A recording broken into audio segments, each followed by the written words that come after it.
The Norfolk Public School Board of Education meeting is being called to order. Roll call. Terry Bauer, Present. Cindy Booth, Present.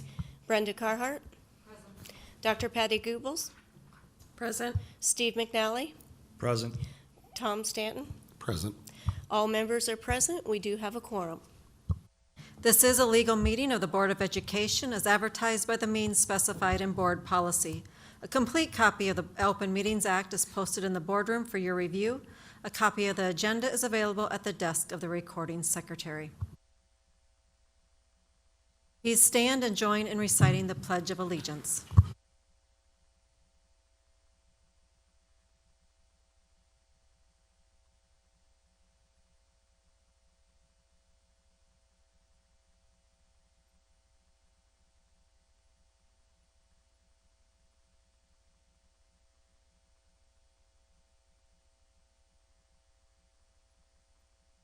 We'll move on to presentations. First one, focus on the students. Dr. Thompson. Thank you. We have a video presentation for you from Bel Air and Little Panthers Preschool. And I don't know if Melissa had something she wanted to say? Yes, okay. Perfect. I'm glad that you are.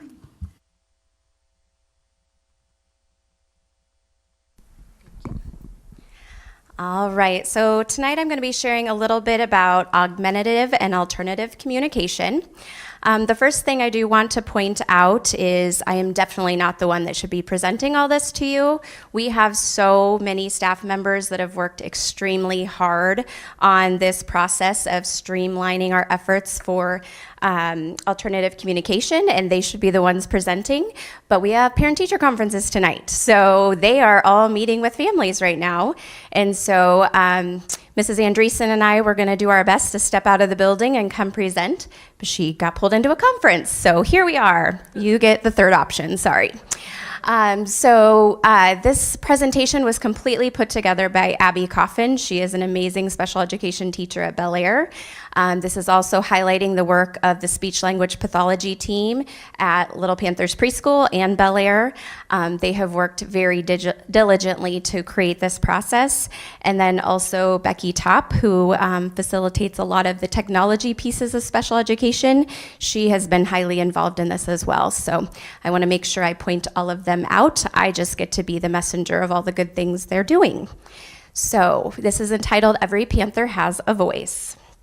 And what we're going to be talking about today is AAC, is the term you're going to hear it referred to as, but it's augmentative and alternative communication. So at your spot, you do have a few pieces of information. Abby had created a little flip chart that gives you some great information. And then she also created an adorable little magnet that highlights that every Panther has a voice. So when we are talking about AAC, we're referring to lots of different modalities of communication. So on the screen, you can see, yes, we can be talking about communication devices, and that is what we're going to be highlighting tonight. But we're also going to be talking about when we're using pictures, sign language, facial expressions, recordable buttons and gestures. So there's lots of different pieces that go to AAC, and it's really meant to make sure that truly every child has a voice. So even when that's not verbal communication, we use lots of other modalities so that our students can feel involved in the classroom and can communicate all the things that they know. So AAC supports a person who has difficulty communicating using speech, and the goal is to increase their independence, their vocabulary, their communication, and their literacy. Because as students move through the grade levels, we still expect them to do the same things that their peers are doing, even if it comes in a different modality. So AAC vocabulary is made up of two parts. So when our team members are referring to what we're focusing on with our students, we're talking about core language and the fringe language. So when we're talking about core, that's about 80% of the words in our daily conversations. And we want our kids to have strong core language before we start moving on to those fringe skills. So when we're talking about core, we're talking about pronouns, verbs, prepositions, WH questions, and adjectives. And so one of the things I'm going to be showing tonight is that, especially with our preschoolers, when they are just starting in using some type of AAC, we go old school. This is their core board. So when they aren't using a device yet, they have the same setup on a laminated sheet, and this is where their communication starts from. And then if they transition to a iPad or some type of technology device, it's set up the same exact way so that they feel confident and comfortable in making that transition. So in this setup, and I'll show examples here in a little bit, it's specifically set up so that the core language is in one section, and then the fringe is around the outside, set up in folders. And it's crazy how fast kids can figure that out and how quickly they can access very specific words that they want to use, like no work now. They put sentences together really fast. The fringe vocabulary is also super important. So once they're strong in core language, then we start building in those extra pieces where they can add additional details. So with the next one, we knew that we were growing our number of kids that were using AAC communication tools. And so during the 23-24 school year, we brought together a team, primarily at Bel Air initially, because that's where our life classrooms are for the elementary level. And we were realizing that we were doing lots of good things with AAC, but we really didn't have a uniform process of how we were deciding what were those core words and what were the fringe words, so that we were across the board teaching kids in the same way. And so that team that I mentioned, those people I mentioned at the beginning, they started all that initial work of how can we make this uniform. And then especially because a lot of our kids are starting AAC at the preschool level, Bel Air reached out and said, okay, we have to pull in you to make sure that we're giving them that strong foundation before they make that transition. So the pre-K and elementary levels started really working on creating this core system that we're using for all of our students that are using AAC. So that has been piloted this year, and it's been extremely successful. We're really excited to see how much our students have grown and how much it's going to help them moving forward. So the next few slides go through some of the core boards and what they look like. So like I mentioned, the words are set up very specifically on the board, and if they're using a device, it's set up very similarly so that when they make that transition, it makes sense. So the words are color-coded, so it looks the same on every board they use, where those pronouns are yellow, as you can see, verbs are pink.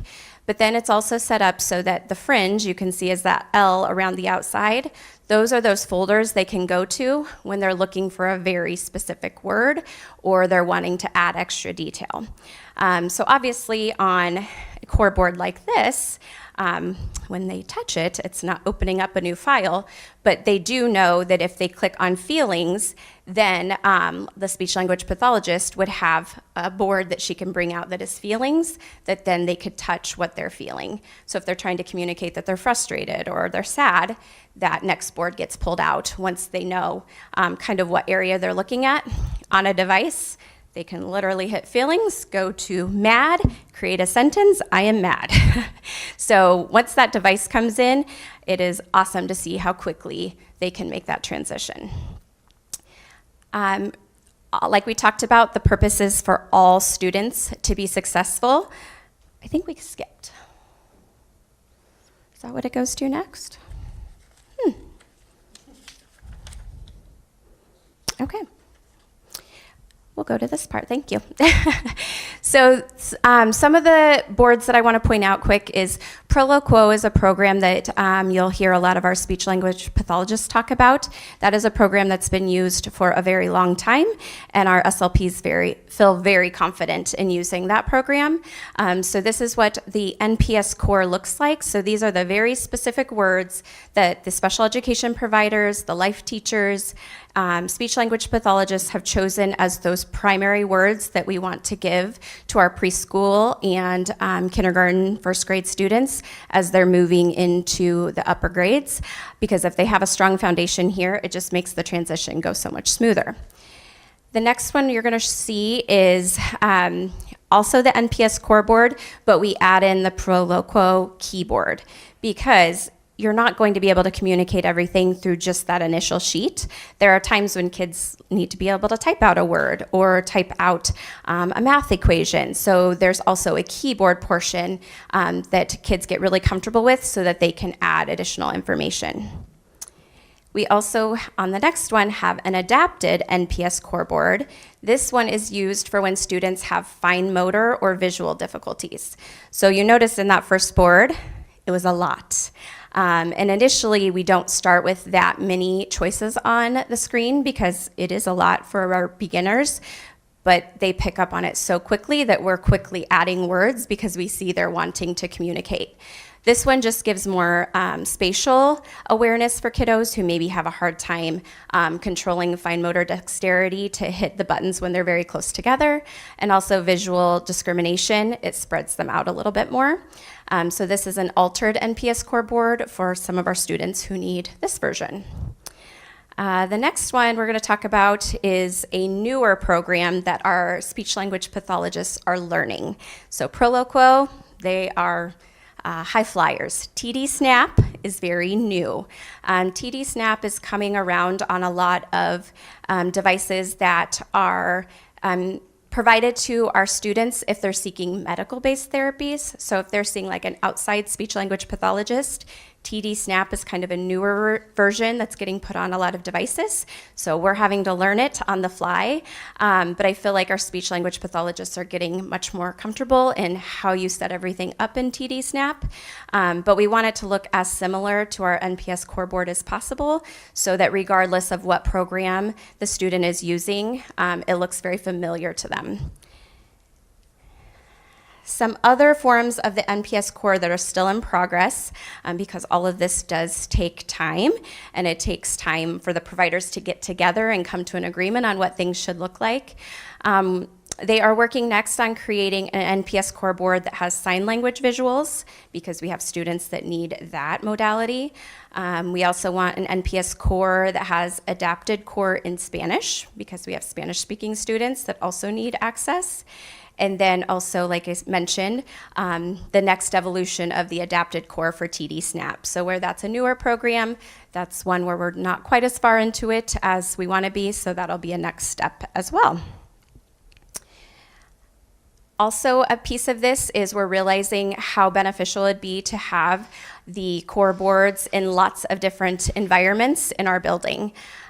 So we've talked about having large core boards out on our playgrounds, having a specific core board at the nurse's office. So when our students go down to the nurse, they have core pictures that they are accustomed to seeing so that they can communicate, you know, that they have a headache or that their throat hurts.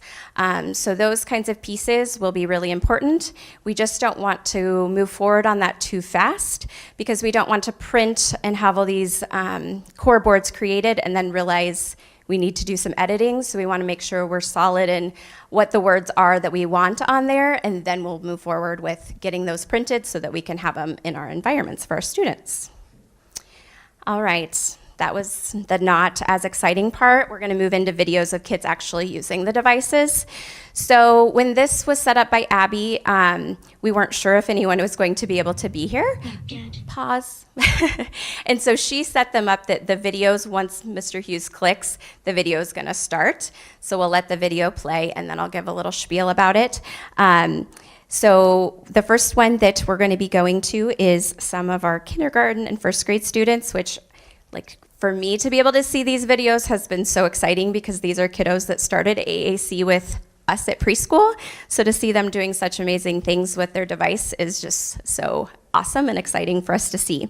So first we'll go to one with first graders working on sight words. Yeah, good.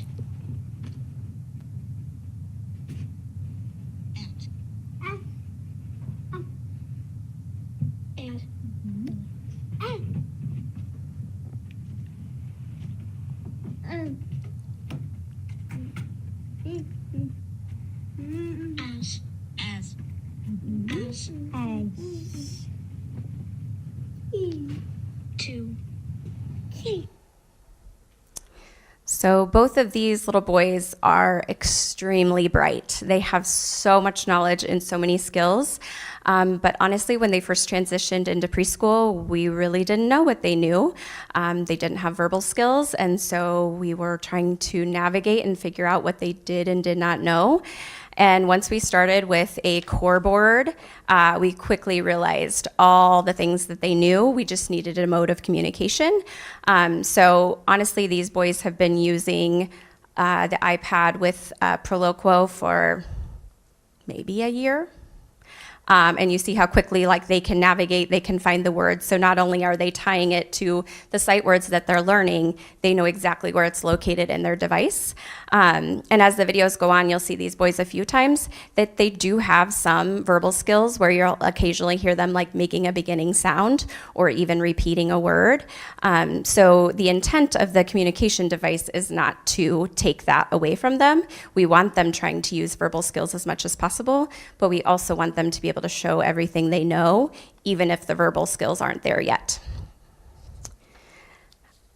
All right, for next we have, the team is also working on adapting the intervention materials that they use so that they have the AAC visuals on those sight word cards. So yes, we want the students to understand and be able to quickly recognize the sight word, but sometimes that visual cue is what connects that to them because that's the visual that they're seeing on their device.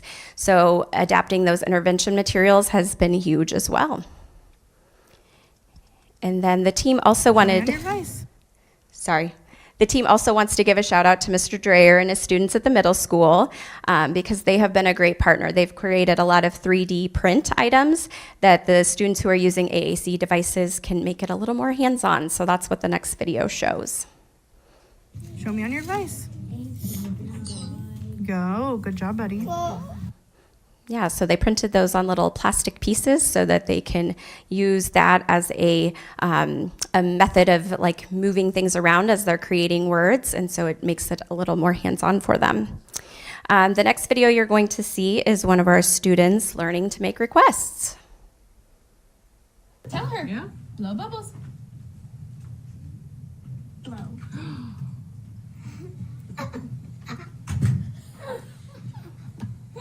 I caught one for you. Yeah. Oh, there we go. Now what? Bubbles are very incentivizing.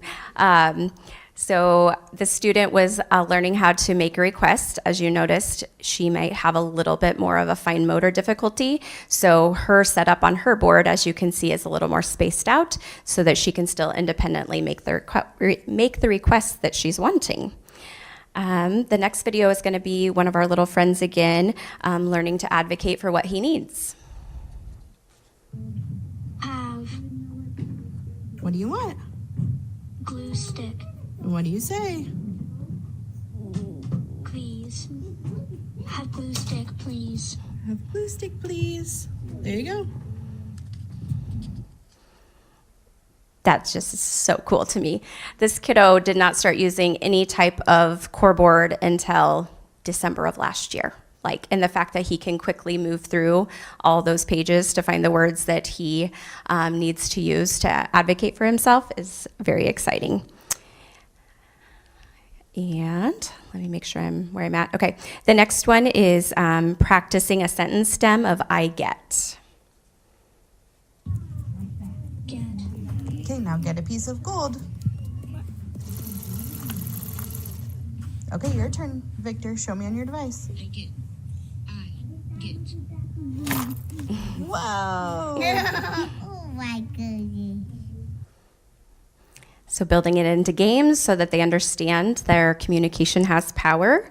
The next one is one of our students asking to be able to turn the wheels. He loves turning things, so that's the word he's using on his device.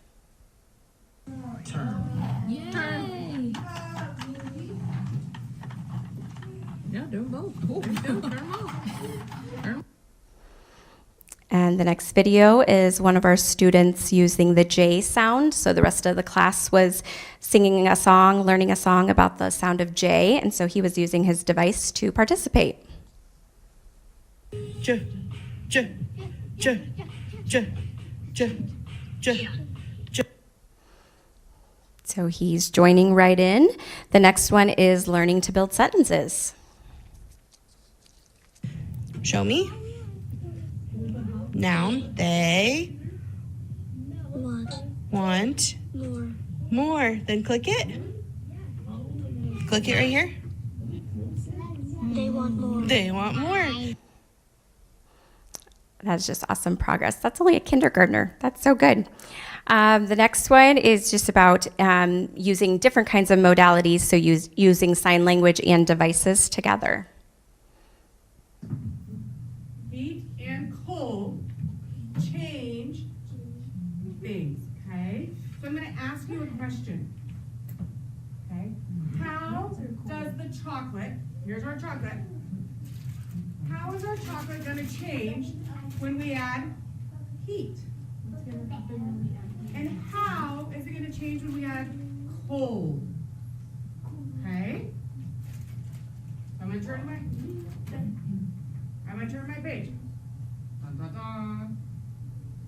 Here we go. These are in your device.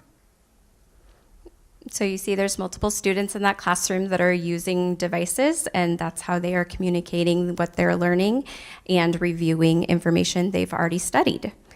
The next one is participating in a phonological awareness activity such as rhyming by using buttons. What about sit and pit? Yes, they rhyme, or no, they don't? Yes, they rhyme. Sit and pit both have the it sound at the end. What about this one? What about up and pup? Yes. Yes, they rhyme. Okay, now it's your turn.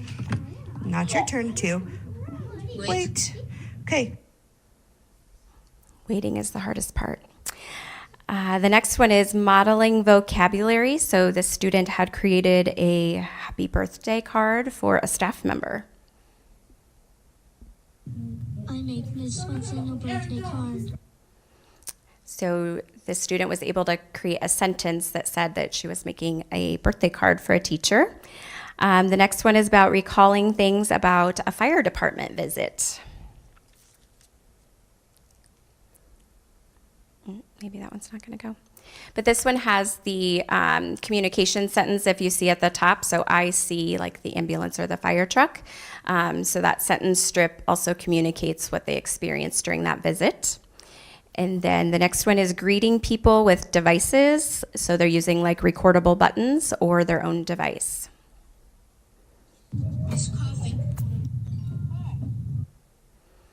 So the one student has his device and used that to greet a staff member. Some of the classrooms have the button, so when they walk in the door, they can hit that to greet staff and peers in the classroom. So AAC does not stop a user from speaking. Instead, it gives them a modality that is functional in that moment.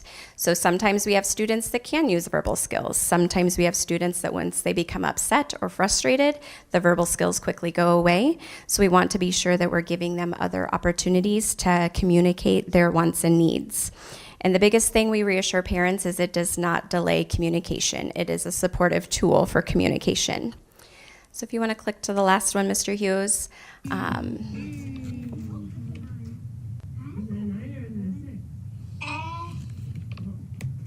What's this one say? Good job. What's this one say?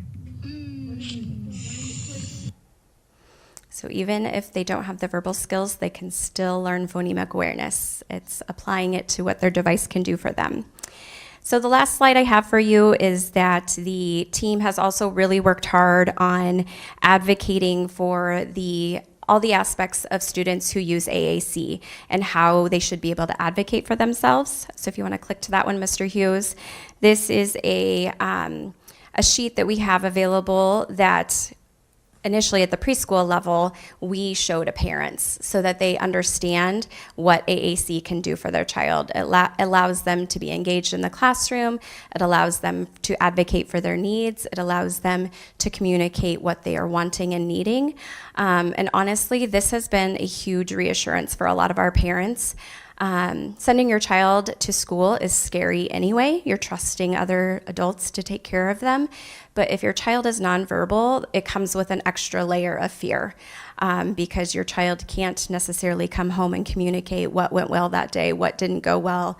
But when we explain to parents that the AAC is meant to be able to give their child a voice, whatever that looks like for them at this moment, it really does alleviate a lot of those fears and gives them an understanding of what communication devices can do for them.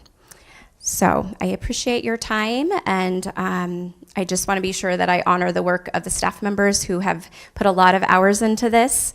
But if you have anything specific you would like me to ask them or share with them, I'd be glad to do that. They've done an excellent job.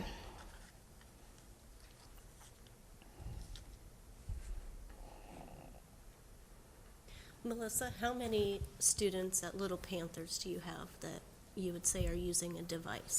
Right now, we have about 22 students that are using some form of AAC. They might not be, we do have many students using a device, like an iPad that has Proloquo or the TD Snap, but we also have students that are just in this beginning phase of where they have their core board that goes with them, and this is their initial step. But yeah, we're right at 22 that are using some form of communication tool. And day to day, that sometimes has to change. Sometimes it's sign language, sometimes it's using picture clues. So we have to adapt kind of based on the mood that day. But we see a lot of challenging behaviors decline once they see they have a form of communication.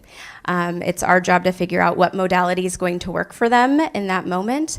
But once they know they can get across what they're feeling, the challenging behaviors in the classroom calm down a lot. So my question is, okay, so are these regular teachers that are using the AAC? Are these the speech teachers? Is it a combination, or All of the above. all of them are using this in their classroom? Yes. That's amazing. Yes. So I will say it is challenging for a classroom teacher to be able to incorporate this in all the ways that they would love to, because they're trying to meet the needs of everyone.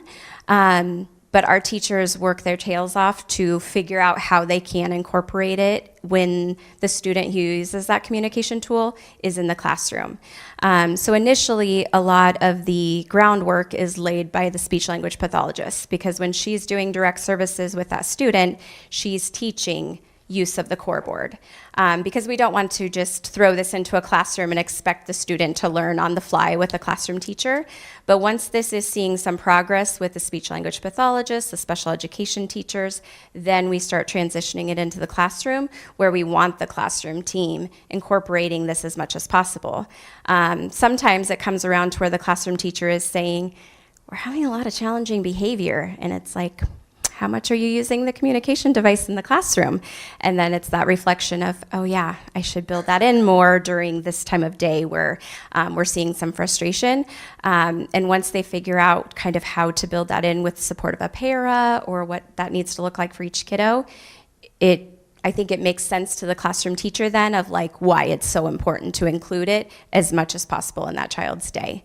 But a lot of our kiddos have like a strap on their device, and it's with them all the time. So even when you see like a para or a special education provider transition out of a room with a student, the device is right there, either on the student's hip or the staff member's hip. That device goes with them everywhere because that's their voice. Okay, that makes a lot of sense. But this is right now just at Bel Air and Little Panthers and not anywhere else. I mean, it's used at the upper levels too, but as far as elementary at this point, my awareness at least, I don't want to say for certain because I could probably stop and think and maybe think of another kiddo in another building, but primarily most of our kids who are using this type of communication system typically transition to Bel Air for their next level of education, not always across the board, but typically. And so that's why we wanted to start at Bel Air we have a high percentage of students there that do use a device or a communication board. So we wanted to make that transition smooth between Little Panthers and Bel Air. But moving forward, kids with communication devices can be in any building.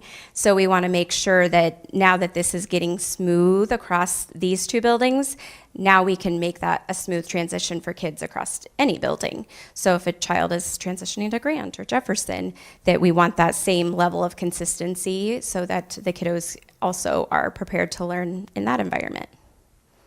Thank you very much. Yeah. Any other questions? Thank you, Melissa. Yeah, you're welcome. That's very interesting.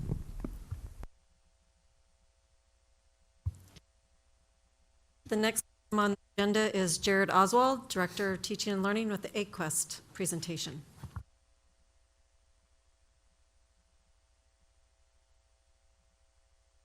All right, thank you. Every fall in late October, early November, the state releases their classification report to the public.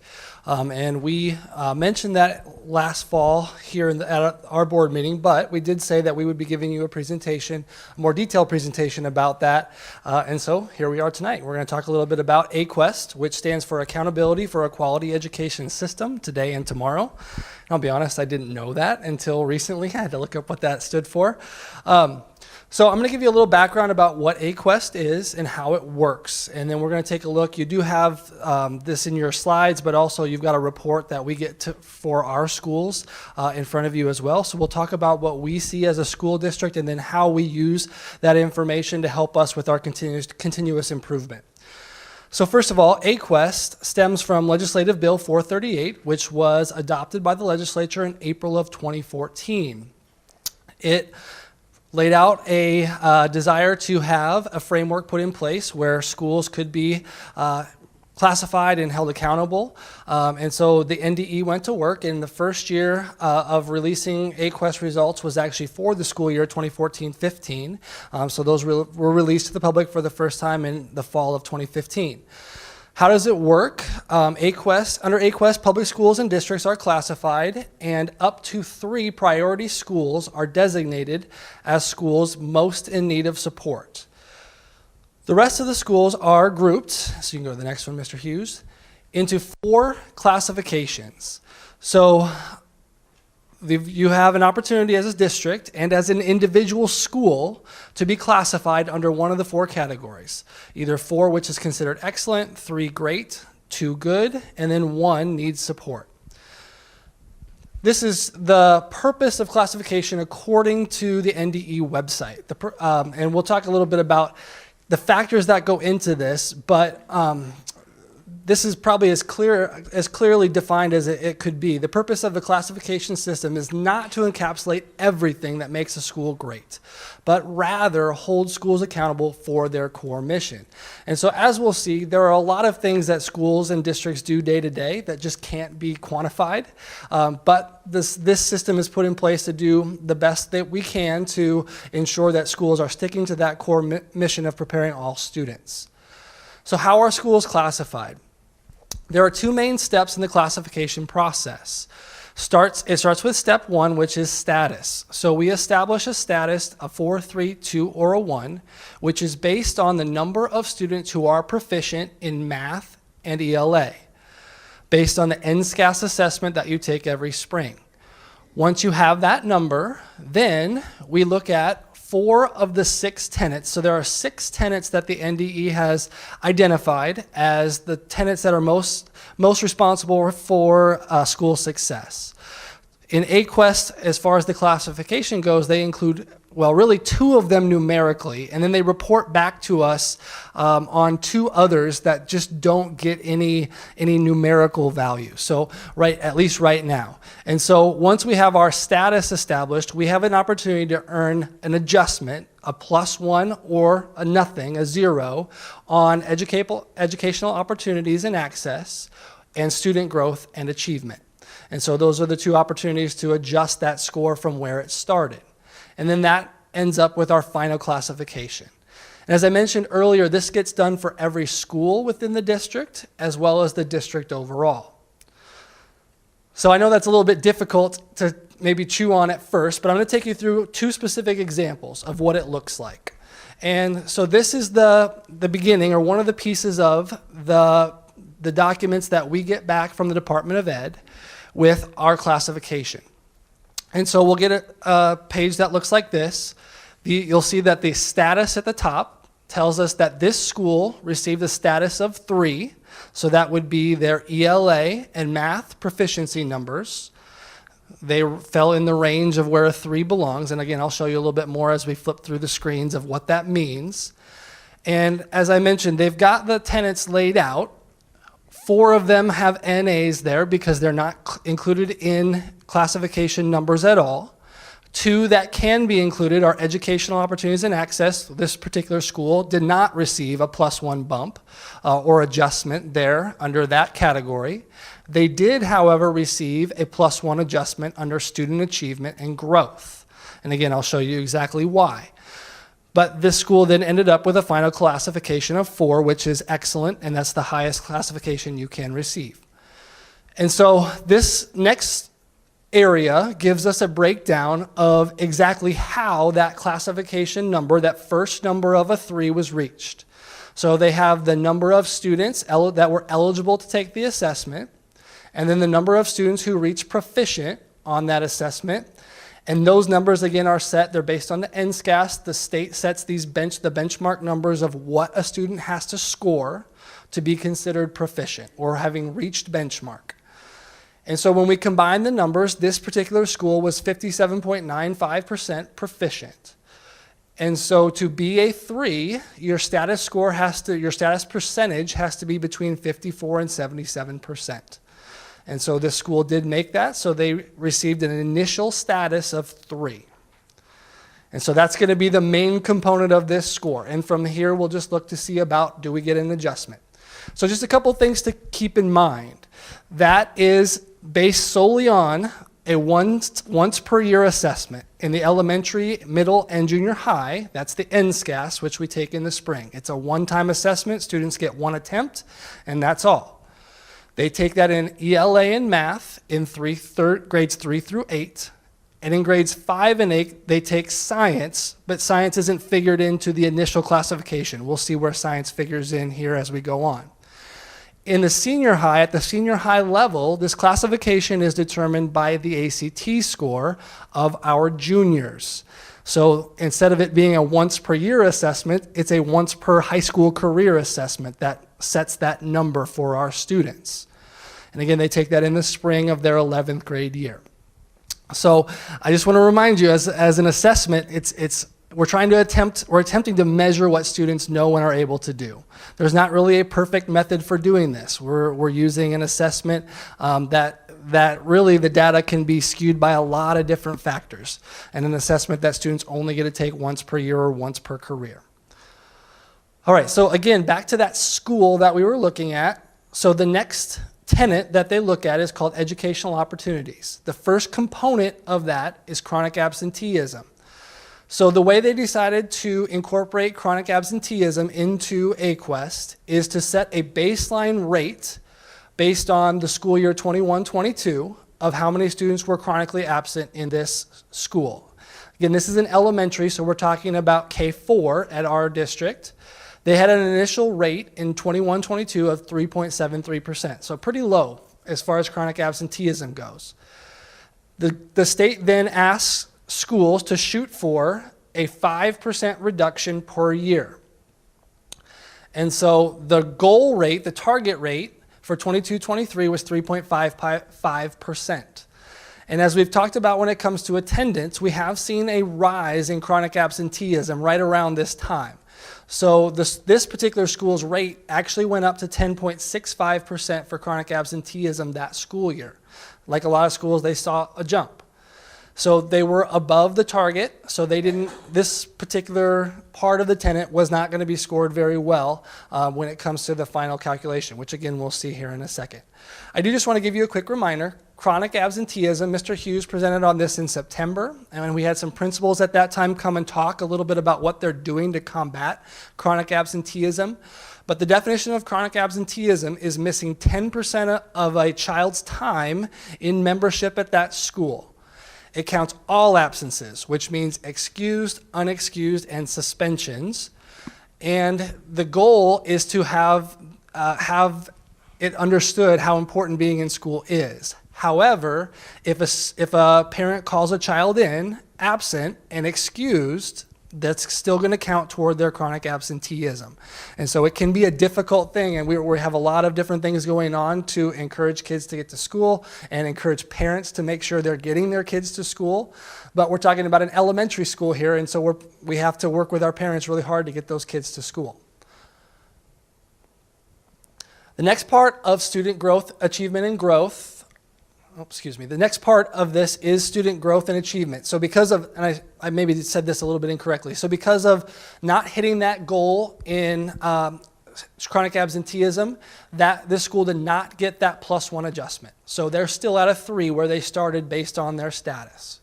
So the next tenet, student growth and achievement, looks at growth. So we take the NSCAS with our 3rd and our 4th graders.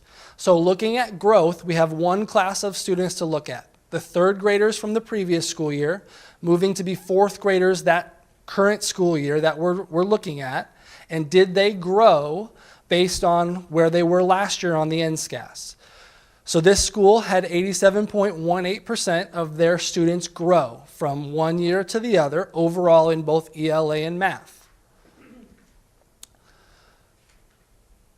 As a part of that tenet, they also look at a non-proficiency trend line. So they take a look at the last 3 years of data, how many students in that school were not reaching proficiency, again in ELA and math, and the goal is to have that trend be downward. So we go from, in 2020 and 2021, we go from 62.82% down to 58%, and then down in 22-23 to 42%. So this school has the trend going in the correct direction.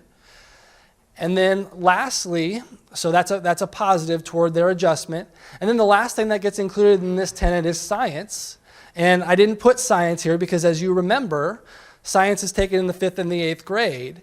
And so this school has no control over their science score. So they rely kind of heavily on the middle school and junior high because that score still counted against them or counted for them if it's a positive. So that does get included, but it doesn't have anything to do with this school. Okay, next page. So this is where they get into the statistics of how those things weigh together, and I'm not going to bore you with the details, but to have our tenet score be above 1 is where you would have to be to get a adjustment of +1. The schools was all the way up at 1.66, so they do get a rating adjustment of +1, and they'll go from a 3 to a 4. Okay, so that school, just again to quick review, is an excellent because they started at a 3, they got a +1 adjustment in achievement and growth, and now they're excellent. Okay, I'm going to do one just quick example. I know you probably don't want to sift through numbers of these all night, but it's always a fun part of our fall getting to look through all these details.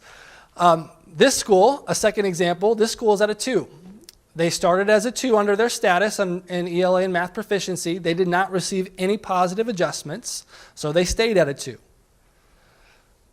And so if you look at their ELA and math proficiency, 55.85%.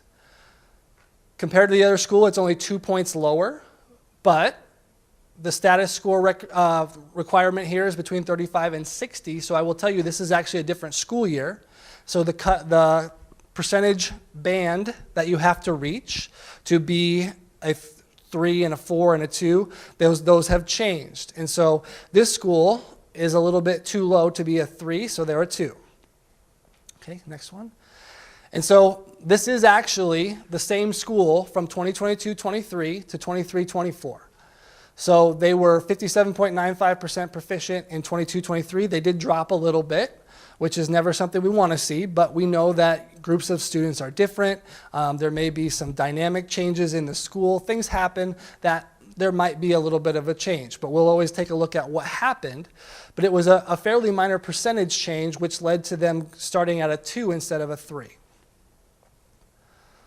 Chronic absenteeism, as I said, this is the same school, and maybe if you remember, this school was at 10.5% the year before in chronic absenteeism.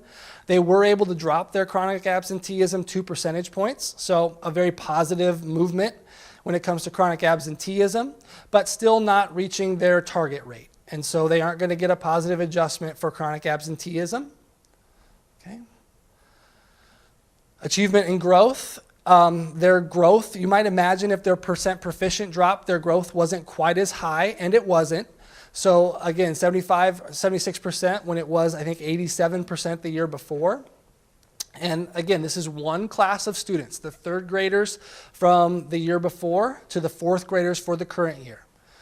So their percentage in growth did drop about 12%. So they did not hit the rating adjustment. And so they, instead of going from a 2 to a 3, like the year before they got that positive adjustment, they did not. So they stayed at a 2 for 23-24. And so again, that's some minor changes that lead to a really big change when it comes to that overall classification. And so it's a lot of factors that go into this. Again, I want to stress that as NDE lays out, the purpose of this is not to measure everything that our schools are doing, not everything that they're doing well, but it is to make us focus on the main components, the things that we are the most responsible for. Yep. So that was just a quick reminder of that. So we want to make sure that we're accountable to that core mission. So some things to remember when it comes to AQuest. Small changes, both in and out of the control of a school, can lead to large changes in your classification. Part of the reason I wanted to show that illustration is that's a school that's been working really hard. They do a lot of really, really good things. And they were really disappointed to see their score drop from 4 to 2 because they feel like they have a lot of positive things going. But there's a lot of factors that may not show up in AQuest, that just happened to not show up on the NSCAS that particular day that they took it. 3 of those 4 factors in the current system are heavily based on AQuest, that once per year assessment, or in the case of the senior high, that once per career assessment that those students get to take. And as we view it, we certainly think it's important data. When these scores come out in the fall, last fall I made it a point to get to every school to talk with every principal. Principals go over this data with their staff. They look at it as a way to look at where they are with their progress, but it is one source of data. We use it for our continuous improvement. We take it seriously, but it's one source of data that we use. So there are some changes coming to AQuest. The overall structure and the things that the NDE sees are important aren't going to change. However, as you can see from the way this works, there's relatively few factors that are weighing into what AQuest scores are and classifications are now. AQuest and the NDE believes that they want to expand that to encompass more things. The purpose of doing this is to get a system that's more meaningful, that incorporates more factors, it's more comprehensive. It's easier maybe for stakeholders to understand, and most importantly, it's more transferable to continuous improvement. They want to help schools use that data more effectively. So they're shifting from a foundational score and then adjustments to an index of weighted scores. And so I'm going to stress this. What I have here is demo only. I did get permission from Dr. Ippenson to share it with you, but he wanted me to really reiterate that this is not the final draft. This is the structure and the outline that they're hoping to use in the future, but they are still working to hone this device in, and they want to make sure that they have the percentages that you see there. They want to make sure that all those things are fair and that they're getting the data that they want from them. And so again, they're still incorporating the same tenets, the same things that they see as important. They're just trying to give more things a voice. So hopefully what we see is a school that's doing good work, like the one that I showed you, doesn't see a wild swing in classification from 4 to 2 from year to year based on just a few changes. So the timeline for the release and the use of this new system during the 25-26 school year they will start the process. So they are going to, in July, introduce the new system in its almost final form, at least enough of a draft where they think they can run a test. And so then in November, we're going to receive the AQuest scores that I just took you through. It's going to be done the same way. So we'll start with that score, that initial score, and then we'll get adjustments, either positive 1 or 0. And then in January, they will take the same data and they'll run it through the new system, the newly proposed system. Those scores are going to be for internal use only, so more for the use of the schools and the NDE to calibrate the measurement, to see if they're in the right spot with where they want to be. During that late January and February, NDE will meet with schools to review those new scores. We'll have a chance to give feedback, and the NDE will then make changes and implement the new system for 26-27. All right, a lot of numbers, I know. Any questions that I can answer for you about AQuest? So why are we seeing a change in how they're scoring it? Really, it's because they realize the imperfections in the old system. It's not taking enough factors into account. They want something that gives us a better picture overall of how the school's performing. And part of the reason I wanted to show you specifically how this is scored is because there's relatively few factors that go into the old system, right? And we know that there's a lot of things that schools do that make them successful. So they're trying to encompass more of that. They're trying to make it more consistent from year to year so we don't see those big swings, hopefully. And I think they got a lot of feedback that the old system wasn't very meaningful. I mean, that example that he showed you, there's very little difference from one year to the next in that school, but their classification changed from excellent to good. That doesn't make much sense. So we're trying to work with them to get a more meaningful system that will actually make sense to schools and to patrons and to everybody. So then how do you take the data from this report and incorporate it into changes that you make in the Yeah, classroom? well, that's a good question. And so as I said, I go meet with principals and we look at the data and we look at our NSCAS scores. Because that's largely what this is measuring, we talk about NSCAS, and we're already having those conversations. And so we talk about, okay, what did we see from last year? What are some areas where we can improve? And we strategize. And then the principals have that same conversation with their teachers. They show them the data and then they say, as a team, let's talk about what we're seeing. Let's talk about what we want to do to try to improve that. So that the original AQuest was part of a legislative bill? Yep. Was the original test or the evaluation formula, was that created at that time? Or was it then sent to the Department of Education to create? So the Department of Ed actually is the one who, once the bill was passed, the NDE worked with a team of people from around the state. They usually with something like this will try to include schools in that conversation. They developed the system in 2014 and implemented it then for the 2015-16 school year. And really it has been in place since then, but there have been some minor adjustments. They used to, instead of just giving you a +1 adjustment, there used to be also you could lose a point. They heard a lot of feedback that was not positive, so they did eliminate that. Yes, no pun intended, absolutely. So they did eliminate that component, but so they've changed it, but very minorly. It's really been, again, it hasn't changed that it's really been measuring just a few factors since it was conceived. So what are Norfolk's AQuest scores? So you should have a document that has all of our schools in your handouts. So you'll have a breakdown for each school. They give us a score for each school, and then they give us an overall classification for the district. And I'm trying to remember the order. The district one might come first. And these are scored just off the old rating, right? Yes. Yep. And those are based on last spring's assessment. So it would be the NSCAS assessment taken in the spring of 2024 and 8. Mm-hmm. Yeah. Yep. Yes. So I have a question. Mm-hmm. I hear teachers all the time complaining that they just feel like they're teaching for this big test. It's like it counts so much, and it really is frustrating to them as teachers that they can't, do anything but just focus on this one test and making sure everything's set. Do you hear that as well, or Is that being addressed? Yeah, it's a very natural concern when that's the main thing that gets published about our school. Like Dr. Thompson just mentioned, when that comes out in November, it's published in the paper, right? And so that's what people see. So it's easy to shift your focus there. We really try to stress that it's one data point. And we try to we're always trying to help our students grow. And so we're always focused on that growth from fall to spring, from the spring of the previous year to the next spring. We try to make it just another part of the conversation, but it is tough for teachers when that's what gets published in the paper and what people can find on the NDE website. Jared, regarding the Quality Education and Accountability Act, is that strictly just for accountability, or is our funding based upon that?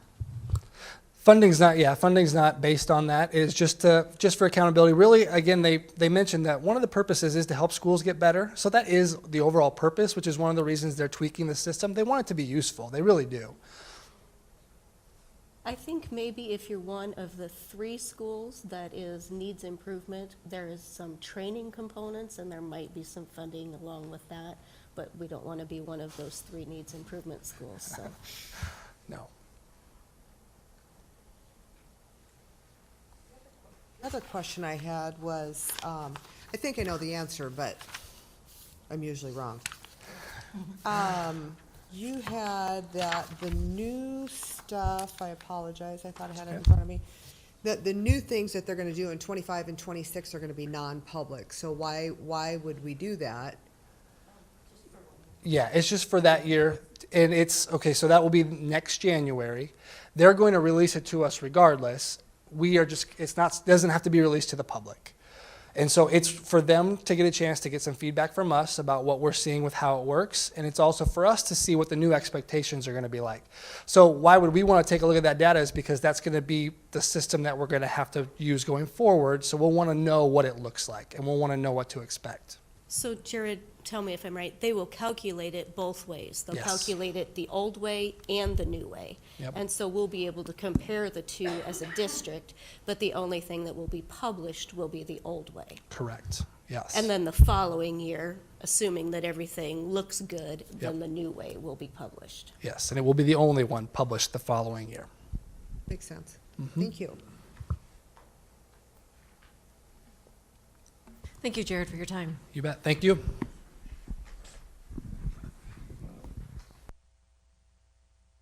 The next item on our agenda is building visits. Be a time for the school board members to talk about the buildings that they have visited in the last month and ideas or things that they've learned or they want to share with the public about their building visits. Well, I didn't get to go to the middle school. I'm sorry, I had to go out to McCook, Nebraska. I think it's great that this is back on the agenda, just that we can talk about it, because we don't always get the opportunity, and it keeps us accountable as board members to go look at these schools. So who was able to go to the middle school last week? Yeah, Patty and I did. I think I said it before, but it's very impressive how much space they're gaining. When you look at it from the outside, it really doesn't do it justice, and I understand they're ahead of schedule and moving in relatively soon. So I was very impressed by the space that they're gaining and just the quality of what they're doing there. Yeah, good. I think, you, Eric, or the building principal? Because I do want to walk through it. Yeah, we can set up another time. A couple of you had other engagements that day. I apologize. That didn't work out for everybody, but we can set something up if you want to go through it. We're hopefully moving in about a month, so it might be able to see even a little bit more by then if you want, but we can arrange whatever you guys would like.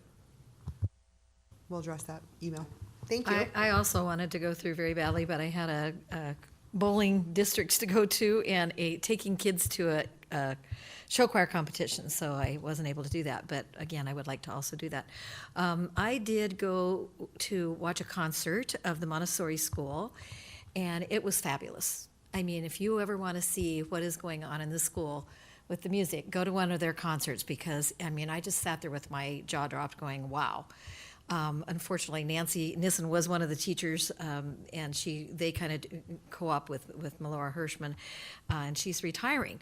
But it was amazing. They had decorations on the stage, and everything was coordinated. And at the very end, they brought every single student up.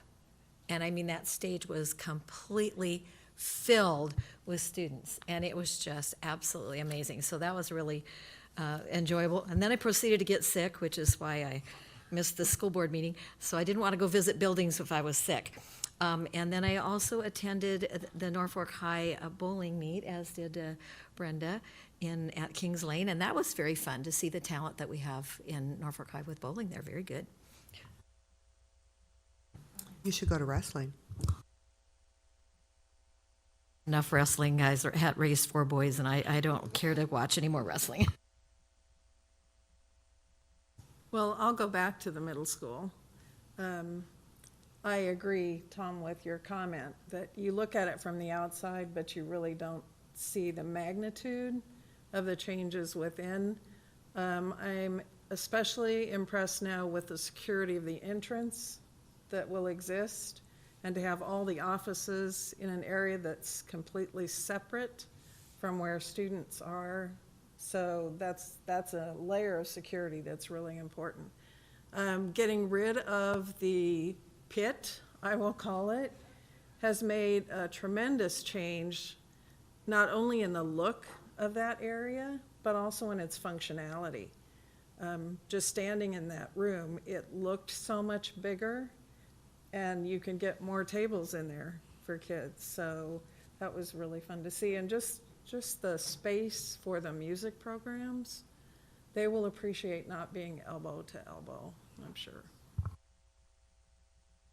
And I went and toured the Alternative for Success building in January, and 2 things that I took away from that visit. Number 1, how they incorporate with the community. The kids are out and about. They have a group of kids in the morning and a group of kids in the afternoon, but they go and view businesses to check to see if they like that type of industry or that type of job. They do a lot of mock interviews. People from the community come in and work with these kids and try to prepare them for interviews and for job possibilities when they leave.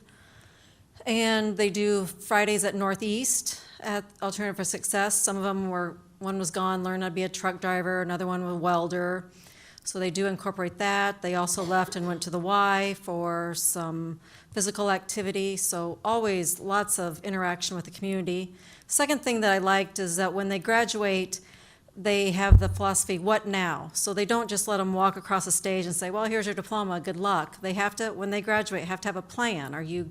Do you have a skill for a job? Do you have a job? Or are you enrolled in college? So when they walk across the stage, they know what they're going to do next, and they are prepared to do what they're going to do next. So I was impressed with those 2 things.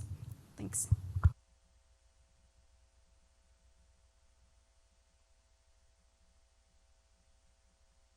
Public comments. This is the time during the meeting when the public may request to address the board. According to state law, if you wish to comment, you must identify yourself, including your address, the name of the organization you represent, and the topic that you wish to address. Public comment cards are located at the media table in the back of the room. Please pick up a card and provide the required information if you plan to speak. Each individual's comment will be limited to 5 minutes. Please note that the board cannot discuss or act upon matters that are not listed on the agenda. Therefore, board members will not respond to your comments or your questions. If you wish to request that an item be placed on a future board agenda, you may contact the superintendent or her assistant during normal business hours. Also, note that the concerns related to school personnel need to be addressed to the superintendent using the approved district protocol. Individuals who make false, defamatory, and slanderous statements during public comments may be held legally liable. Slanderous comments are not protected just because they are made at board meetings. Additional procedure guidelines are available at the media table. Is there anybody that'd like to address the board at this time?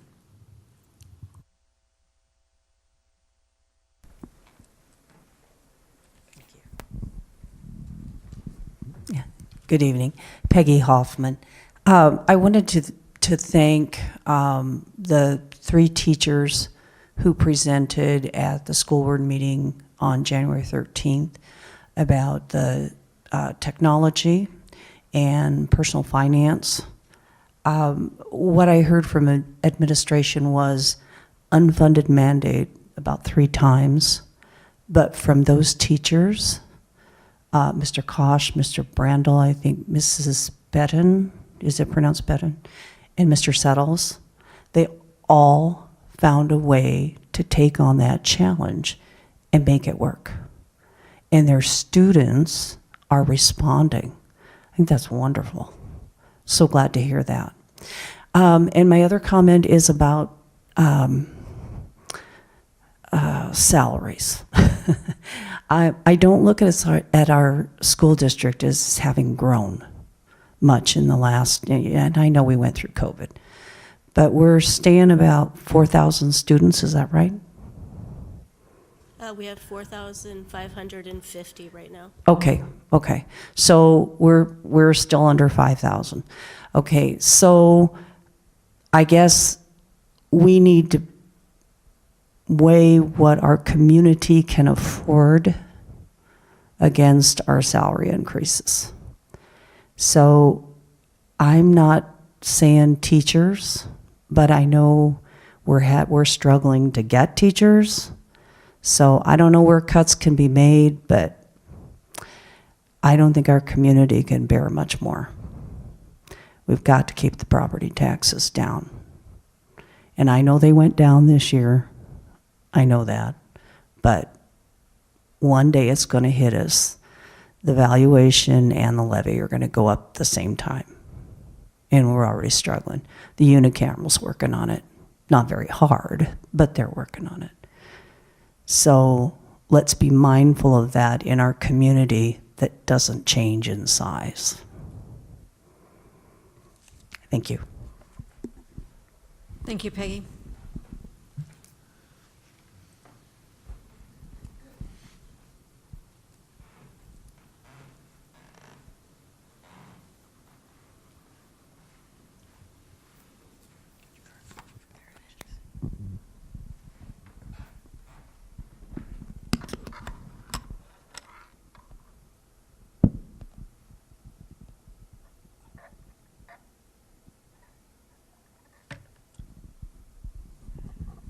My name is Jan Haberman, from 204 East Phillip in Norfolk.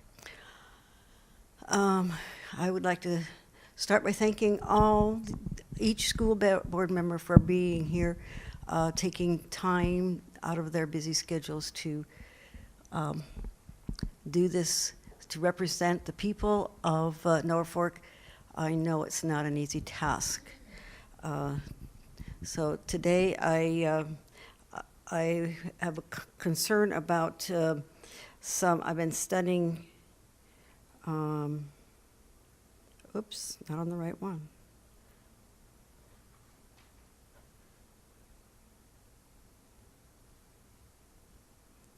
Okay. Oh, here, I think I got it. Okay. Okay. My concern is, seems like there's a lack of, or there's not as much discussion by the school board members as the school board meetings. There's lots of presentations, special recognitions, focusing on students. Those are all fun things to hear about. There are finance and facilities reports, teaching and learning reports, student report, program reports, student service reports, human service, human resources and accreditation reports, and more reports. And there's no discussion with their reports. I understand it, and I wonder what actually was discussed and there's lots of committee reports. Again, there's no discussion here at the board meeting. It was all done in another committee. So there's just not much, and there's not discussion. There's no way to know what was discussed. I've looked through the committee, all the minutes. Spent a lot of time looking at the minutes of these committees. And I noticed there's only 3 school board members on each committee, not all 6 of you. There's only 3. So only 3 get to discuss, and then there is a report. A lot of times the reports I looked at looked just like the agenda that was on, that would be at that meeting. There wasn't comments about what was discussed either way. Then when action items come up to discuss and consider, there was very little discussion. There was a motion made, and when it came to discussion, there wasn't any, and then you voted. I'm like, well, I'd like to hear what you school board members are thinking, because you represent me. I try to communicate some with school board members, but I'm also busy. And on the agenda tonight, I noticed there was something I'd like to hear discussion, and that's on the fact that on this important topic of the superintendent evaluations, it needs to be discussed at length with all 6 board members present. The superintendent's evaluation is important, and the school board is responsible for what goes on in our schools. The superintendent reports to the board, and I have noticed that scores on the academics in math, science, social studies, and reading seem to be at a standstill. Our goal should be to increase these achievements of students into the 70s and 80s, and not just stay at a level, maybe up a point, down a point, but haven't increased in the since COVID, and it should be going back up. I remember when I was a teacher, achievement scores, they were expected to go up, and they were in the 70s and 80s, and generally going up. And I had a thought that kind of gave me nightmares, that how do we get these kids up to the 90s? And we were told we were going to have to do that. I retired before then, so I didn't have to worry about that anymore. I think these policies on, oh, really? 5 minutes max.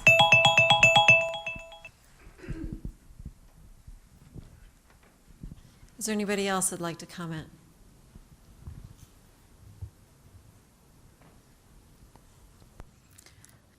Okay, thank you. We'll move on to information and discussion items. Finance and Facilities Report. Eric Wilson. Thank you, Madam President. The total amount of claims to be approved on the consent agenda by specific fund are listed below. General Fund, $269,953.34. Nutrition Fund, $791.07. Cooperative Fund, $1,174.54. Subsidiary Fund, $4,718.79.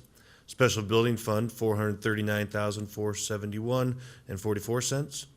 Senior High Activity Fund, $27,636.89. Junior High Activity Fund, $3,391.22. Student Fee Fund, $940.14. All of these claims were reviewed earlier today by the Finance and Facilities Committee. Teaching and Learning Report. Thank you, Madam President. In August, the Nebraska Department of Education was awarded a federal comprehensive literacy state development grant. As a part of this grant, the NDE has contracted with a company called District Management Group, or DMG. This group began in 2004 and has partnered with hundreds of school districts across the country, including some in Nebraska. DMG's goal in working with schools is to achieve positive change in literacy at each district and build capacity within those districts to sustain that change in the future. DMG will be working with our second grade teams across the districts for a 10-week cycle. Each team is assigned a coach who they will meet with once per week during their PLC time, and those meetings are done virtually. The teams began their work last Wednesday by analyzing baseline data from their MAPS Fluency Benchmark Assessment, which they took in December, Each group worked with their coach to set a SMART goal that they will pursue during the cycle. We're excited to see how this experience plays out. We believe this process will enhance the work our teams are already doing in their PLCs and lead to improved student outcomes in literacy. During my January board report, I talked about the importance of having conversations around MAP and NSCAS data, and we talked a little bit about that tonight. During January, my team worked with principals to prepare for those conversations. Last Friday, many of our principals led their building teams in this work. The goal for the teams was to find areas of strength and celebrate the work they have been doing. They also looked for areas of growth and worked collaboratively to address them.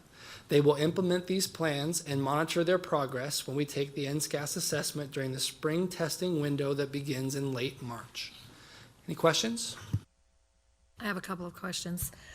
So with this federal comprehensive grant, is that paying for the entire cost of this, what do you call it, DMG, or do we have to kick in some of our own money? Nope, there's no cost to the district. It is completely covered by the grant. Perfect, that's wonderful, good to hear. And then the second thing, when you meet with the teachers and you've talked about this, can you kind of give us some idea of some of the things that they say? I mean, what are some of the things they're talking about implementing to try and make some improvements? Can you give us some ideas about that? Yeah, so the first step is to look at the data and go into some of the details. So with the reports that we get from MAPS and NSCAS, you can get into some detail about exactly what you're seeing with which our strengths and weaknesses, and you can go all the way down to the student level. When they meet as the bigger building team, they'll talk about the general things they're seeing across their building. And then they'll strategize what are some teaching strategies, some instructional strategies that we can use that might address those weaknesses. And they'll brainstorm, they'll go look for some new strategies, or they'll reach out to my team to find new instructional strategies. A lot of that time when you see weaknesses is to go find new ideas. And so clearly what we tried wasn't working all that well. Let's try something new for this group of students. So a lot of that time is spent around those instructional strategies to meet the needs that they're seeing. So what kind of ideas? I mean, are there some ideas that you can suggest that are popping up? Sure. Well, probably my place of expertise would be math. So if we're seeing let's say we're seeing students that are struggling with fact fluency, they're not being able to add and subtract fluently. I would suggest we go back to maybe looking at some concrete representations using some objects to count, and then we build up to the next step, which would be to take those away and draw some representations, and then lastly move to taking away the representations entirely and try to do it all mentally. So that would be an example in math. I will say in literacy I'm not an expert, but I've got a person on my team who's very good at some strategies, and so we'll point to the people who are experts in the district. And one of the other big things is the teachers sharing with each other. Sometimes we have really good strategies in one classroom, but you don't know till you have those conversations of what else exists, and your teammate may have great ideas that you can share.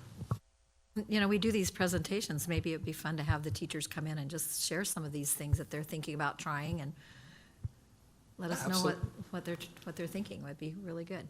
Absolutely. Jared, how was the second grade teams chosen for this? Yeah, when we look at data, first of all, second grade it's a big year when it comes to literacy. Their expectation for their word recognition, their words per minute, is a big increase. And so as we looked at our data across the years, they seem like the natural fit.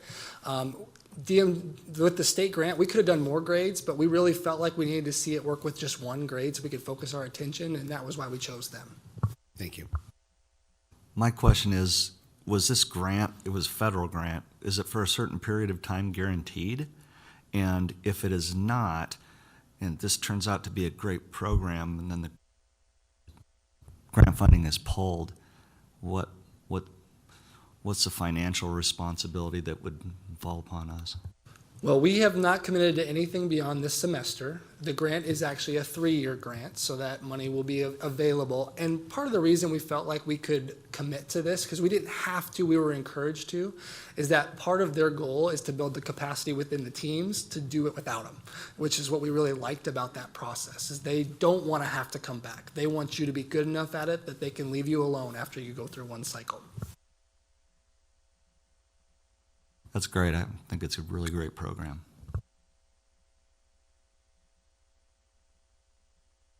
Student programs report. Mary Thank you, Madam President. Our English language learners students started taking the English Language Proficiency Assessment, also known as the ELPA summative, on January 27th. All ELL students will have the ELPA summative completed by March 14th. This assessment evaluates our students' proficiency in speaking, listening, reading, and writing the English language. We will receive the results in the first weeks of May. I will attend the Nebraska Association of Special Education Administrators Conference in Lincoln on February 27th and 28th. There will be a variety of roundtable discussions as well as a presentation by the Nebraska Department of Education regarding literacy goals and special education. Dr. Maher will also be joining us, and on February 13th, this Thursday, our special education leadership team will attend ESU 8 presentation on our targeted improvement plan for special education. Are there any questions? Thank you. Student Services. Mary, can you say a little bit more about specifically what the targeted improvement plan is for special ed for Norfolk? Yeah. So our continuous improvement process, or our strategic action plans, are working at academic progress, all of those things. Special education then has to have their own goal that they're working on, and ours is working on reading comprehension. And then we targeted vocabulary, building on our vocabulary scores to increase our comprehension as well, which would be an overall school improvement process. How are you measuring that? We're using MAPS data, fall map data.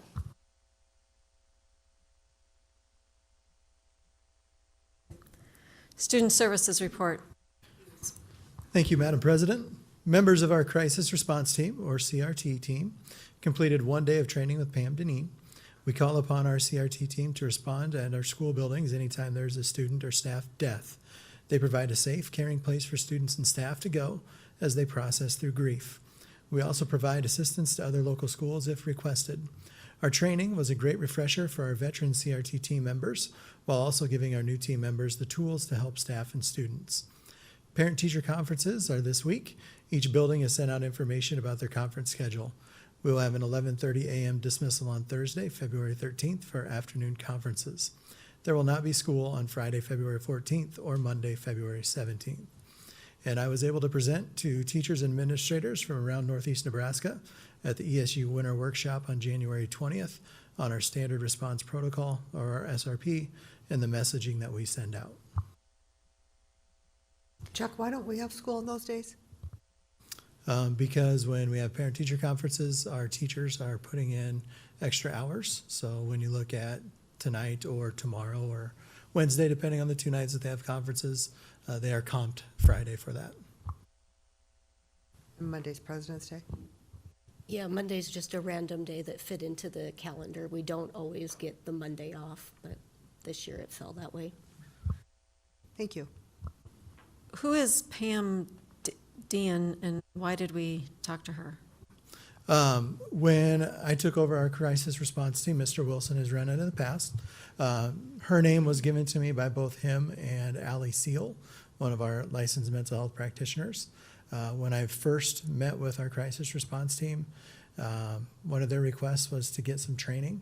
And so since it had come so highly recommended, that I reached out to her and checked in to see if she could come in. It's her specialty. Just the grief process, you know, when, heaven forbid, there is a student or a staff death, you know, we have this team that's set up to go in and meet with our staff and students. And, you know what, there are certain things that you probably can say and can't say. And she talked about the cycle of, you know, here it is, here's how it affects the head. And then that leads to how it's affecting the heart and the stage of grief that you go through. And then our crisis team brings it back to, you know, how can we move forward and what are some of the good times. And so it was really good just to listen to them problem solve and talk through what they're going to go through, along with some role playing and some scenarios that they talk through. And it's just really good for them to sit there and have those conversations. We have three team members that have never been on crisis team before. So they really didn't have any tools in their toolbox. And, you know, as we talked about it at the end of the day, they were very thankful for having that. Thank you. Who all makes up the crisis response team? Not specifically by name, but role. Yeah, we have a group of teachers and counselors. We have an odd month team and an even month team. So there's about 13 total staff members on it. And so if they're ever called into action, that's who we lean on. We also know that an odd team member or an odd month team member may have direct knowledge or direct working with students, and they might not be able to handle it themselves. So we can pull over a team member from the other one. The crisis response team is their availability, a student needs them, a teacher needs them, is immediately? Yeah, it's pretty immediate. We have them follow like the schedule. They're there to read announcement to the staff, or we'll have a teacher read the announcement to the class. They're there for support. We will get them a room somewhere in the building so that anytime a student needs to go talk through things or a staff member, they're available. Yeah. And it happens immediately following the announcement. That's something, yeah, so they're not there all day long, Like, anytime you every need day, every me. month. No. They're regular teachers in the Case by classrooms. case, immediately This following. is immediately following the death of a staff member or a student of the school district. Okay, I was interpreting it that it was anytime you needed the support, and I was wondering how we could be that available. And I like as the a- theory, but And as a building principal, anybody that was at the middle school that was on the team, they gave me a heads up that, hey, we may be out tomorrow, or sounds like something happened this morning, we may be called in this afternoon. So we were already planning on how to fill their position for the day. you. Do we get requests from other schools for assistance very often? Not yet this year, but We have in the past, and we've responded to other schools at times. And it sounds like, Chuck, just from what you said, that Pam's approach might be at least loosely based on Kubler-Ross's stages of grief. Does that sound right? Our team used to be trained with Dudley, and then I think she worked with him in the past as well.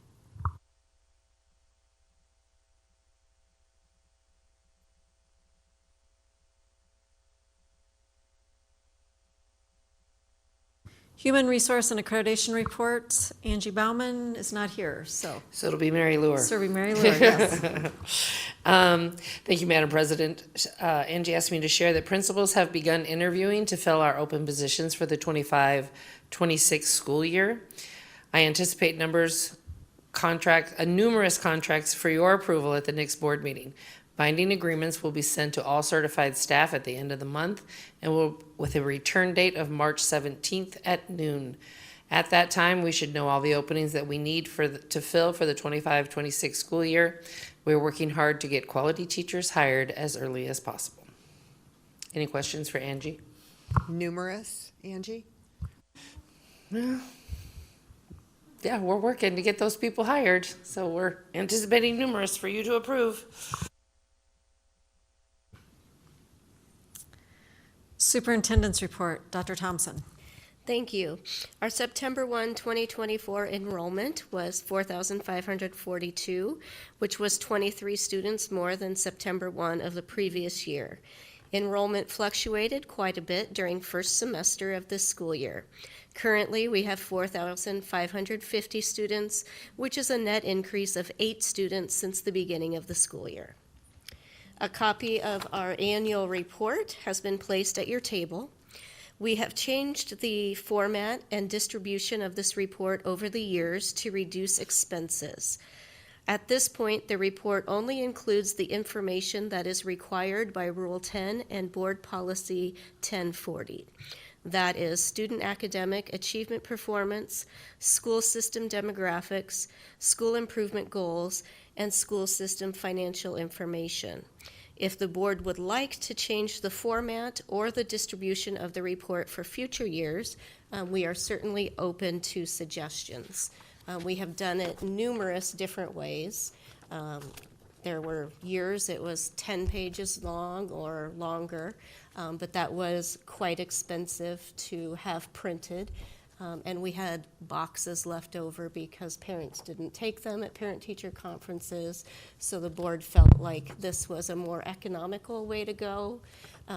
We do also print it in the paper. And even between the two of those, it is much cheaper than the old way. But we're open to suggestions.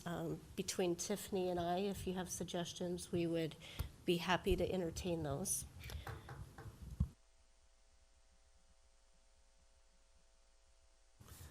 I remember being on the board when it was 10 pages. Yes. And I like this much better because I think it hits at essential information. There's not a lot of extraneous information that might be meaningful to some people, but I think this gets at the heart of what's important for people to know. I agree with you, Dr. Goebbels. And anybody's available for any specific questions. I'm speaking about board members and the public. Anybody can call anybody at admin at any time, but I think it's very good. Okay. Very good. Can I ask, so when you say there's, as far as the numbers of people and how it fluctuated a lot at the beginning, are you seeing the fluctuation in like mostly elementary, or is there a specific middle school, junior high, high school? Where's this fluctuation, or is it kind of all throughout? Can you answer that? I have not tracked it that specifically. I mean, it literally will be up 4 students 1 month and then down 2 the next, and then up 3 and down 5. I mean, overall. Particular, like elementary versus high school? Or? No, and overall, it's not been significant. I mean, in 6 months, it's gone up 8 students. I don't think that's significant.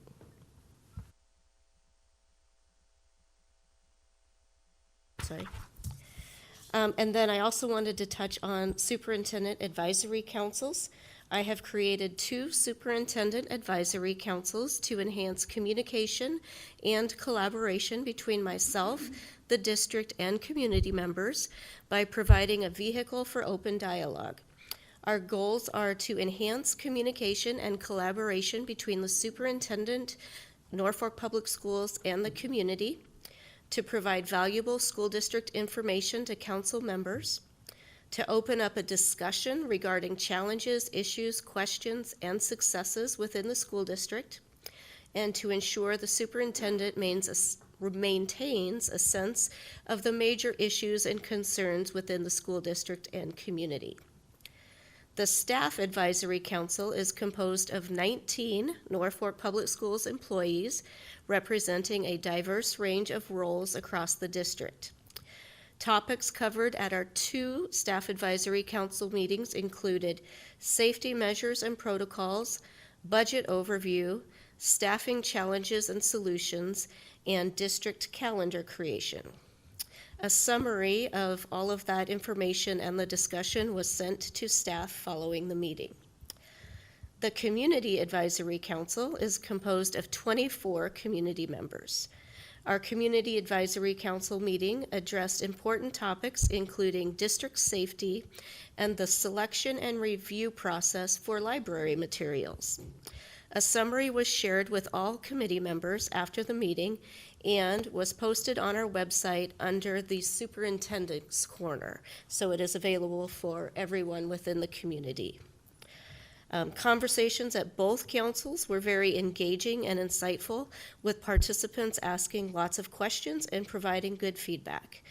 Both committees will plan to meet again in the spring and have provided me with ideas for topics to be covered. Thank you.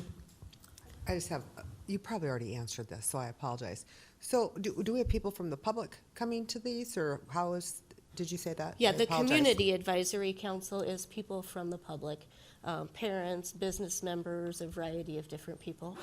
And who's on that? I mean, where do you find that information? Callan's not here. Tiffany, do you know if the names of those people are published on? I could send you that information. And who picks them? I mean, where do we come up with these people? I got recommendations from principals. I took people that are on PTOs. I took people that have ran for school board or put their name in to be on school board, people that have just been involved with the school. Like I took both Randy D. and Beth Shashikant are on there. I don't know.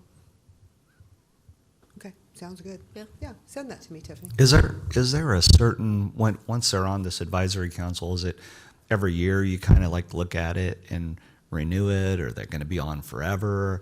And if I had a constituent, say, hey, I'd like to be on that council, what do I do to let you guys know I want to be considered for that? Is there a process that I can tell?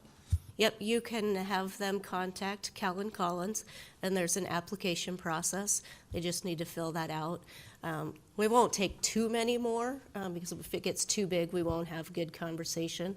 But yeah, we could take a few more. And I don't remember if we said 1 or 2 years. I think we said a 2-year. I'd have to look at it, to be honest. I think it's a great idea, and I'm looking forward to some really positive things coming out of those. Yeah, I think it was really great. And our goal is that then everybody on there takes the information back to their friends, their colleagues, their neighbors, and it just spreads that way. So there's an application process. So everybody on there has filled out an application? Yes, they have. And then you chose who you wanted to be on there? Yeah, I took everybody that filled it out, but Right. yes. I just didn't know there was an application, so, so you can give people the heads up on it. Well, I just want to also compliment you on taking this initiative to have both of these, the staff advisory and the community council. I also would like to know who's on that, so maybe you can get a list out to all of the school board members.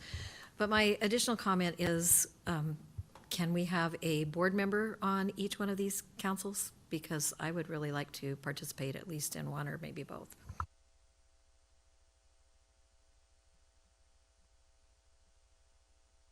Actually, I think it's a great idea to have continuity of discussion and information with the board. So, I mean, it's something to discuss, and I think the groups are a great idea.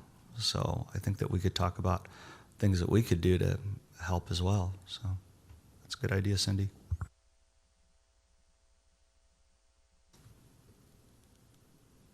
If we do that, it needs to remain a superintendent advisory, in which case it needs to be one of those that it's at the bottom of the list, where you have one representative and it's not a board committee. So, and we need to go through the process of appointing somebody, however that is done. So probably at a next board meeting. Would really appreciate that. Thank you.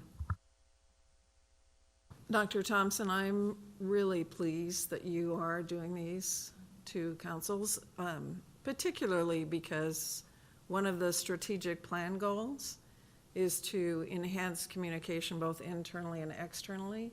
This is a great step in working toward that goal. So thank you.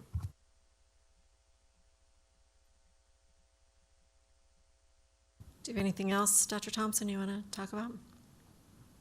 I think that's it. Thank you. Thanks. Committee reports. Facilities and Finance Committee. The Facilities and Finance Committee met earlier today at 4 o'clock. Board members that are on this committee now are Tom Stanton, Steve McNally, and Brenda Carhart. Brenda Carhart was assigned as a chair of the Facilities and Finance Committee. That's why I'm reading this.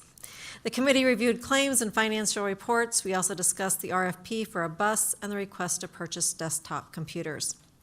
An update was given on the middle school construction project and the senior high chiller project.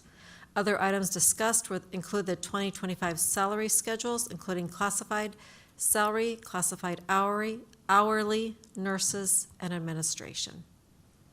Is there any questions or comments? For facilities, finance facilities. So what did you discuss about the bus situation? Can you share a little bit with that? Basically, and Eric will talk about it too, but we're in need of a yellow bus for more routes. Our buses are growing old and they're not reliable. So an RFP would just be to get a price so that he can work it into the transportation overall plan. So he just basically, we're just asking for him to get a price. We're not making any decisions whether we're ever going to buy it. He just wants to know a price so that he can work it in to his overall master plan. Thank you. And also, so the fleet of buses, as anybody running a fleet of vehicles, you know that if you're taking the oldest and the most troublesome vehicle and you're paying attention to that and you're staying up with it, then you don't get caught in a situation where you're needing 3 buses in 1 year. So that's kind of it's a forward thinking.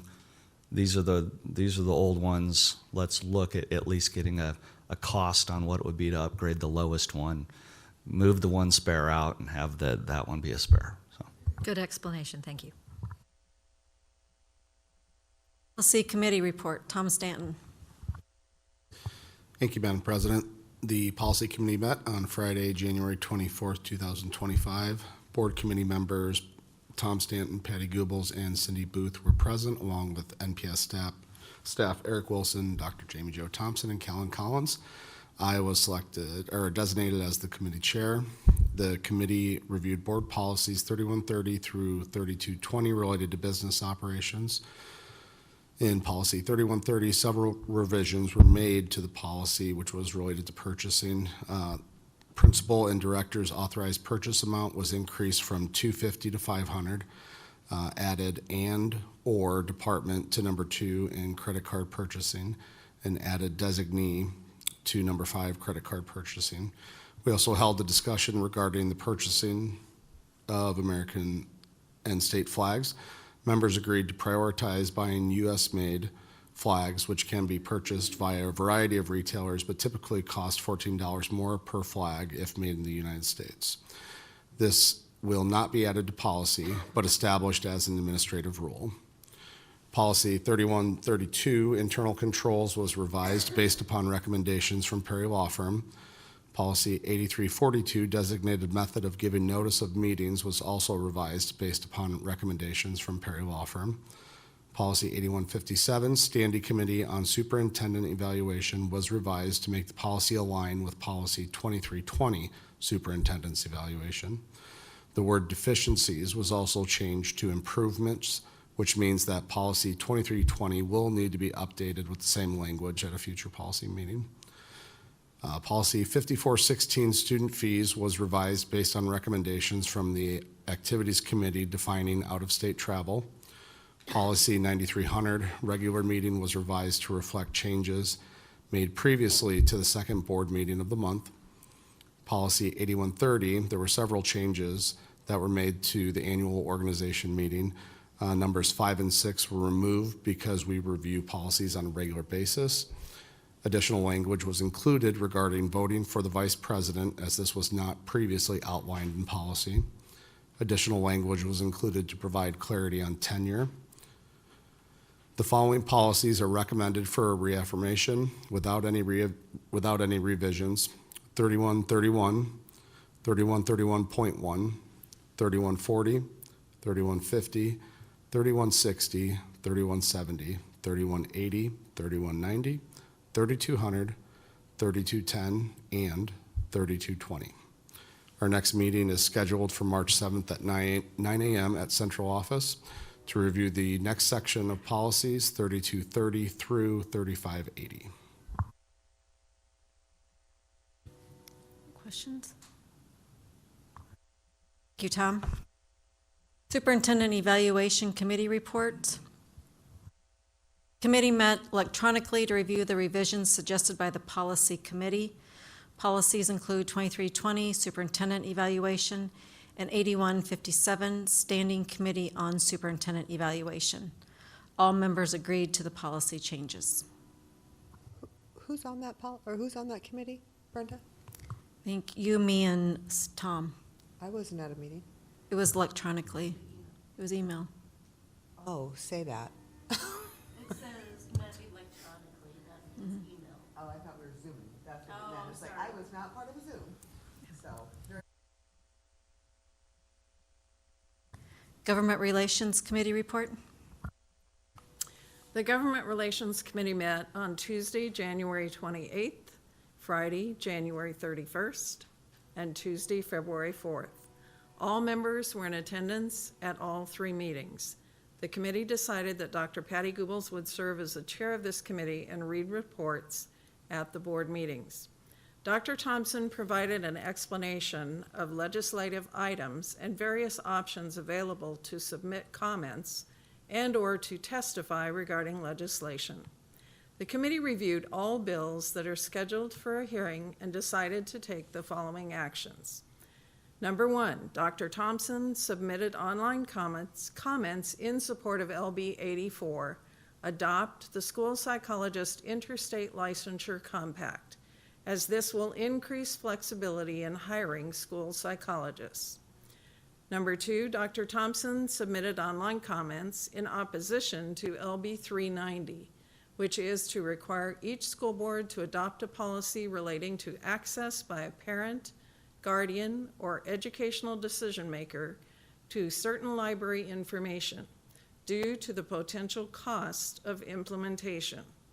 Number 3, Dr. Goebbels submitted neutral online comments that outlined our concerns regarding LB 140, require school policies relating to the use of electronic communication devices by students. Our areas of concern include school events, teacher judgment, and in case of emergency.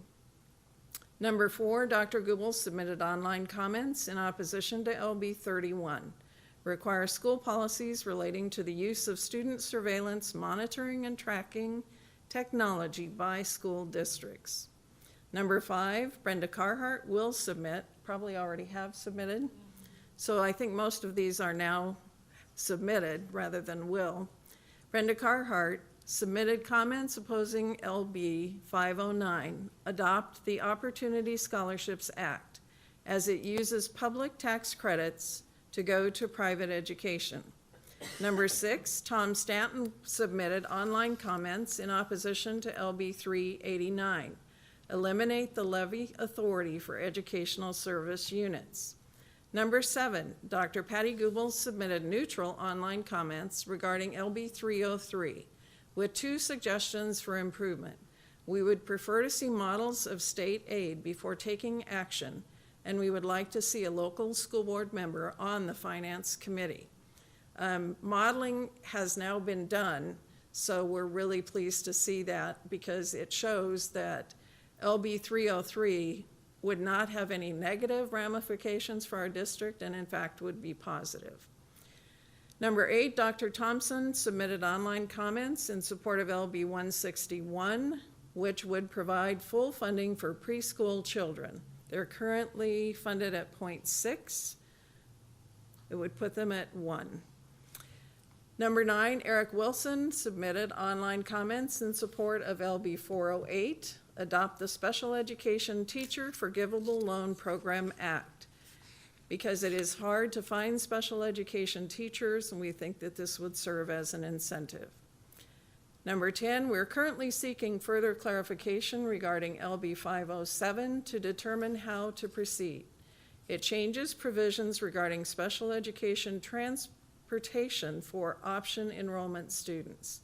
And I have been in communication with the introducing senator, Senator Hunt.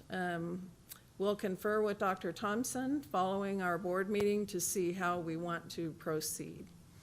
The committee is monitoring many other bills and is scheduled to meet again on Thursday, February 13th at 3 p.m. That concludes the government relations report. Any questions or comments on that long report? We've been busy. Yep. Norfolk Public Schools Foundation Committee report. The NPS Foundation met on January 20th for their annual meeting. It's a long one. During the meeting, the board member approved the slate of officers, including Jason Bush as president, Lindsay Shellpepper Simpson as vice president, April Pearson as secretary, and Brenda Carhart as treasurer. Beth Shashikant was approved as a new board member. All current board members are continuing their terms. The 2025 budget was reviewed and approved. The 2025 scholarship award amounts and endowment disbursements were reviewed and approved. Executive Director Austin Truex and Superintendent Dr. Jamie Jo Thompson highlighted the elementary makerspace donations in their report. The board will meet again in February 17th, a week from today. Questions? Okay. Consent agenda. Minutes of the previous meeting are January 24th, and they're attached for our review. Personnel. Resignations. Dr. Thompson. Thank you. I do have 3 resignations for your consideration this evening. Kelly Berryman, special education teacher at the junior high. Brian Dish, math teacher at the senior high. Kathy Walker, special education teacher at Westside. All 3 are resigning at the end of the 24-25 school year. It's a lot of math teachers and special education teachers we have to find. Claims. Eric Wilson. Thank you, Madam President. Attached are the claims. These have been reviewed earlier by our Finance and Facilities Committee. There are 2 conflict statements this month that will need to be read before voting. We'll take a motion to approve the consent agenda, and then you can read, after the motion, the second, you can read your conflict statements. I make a motion to approve the consent agenda. I'll second.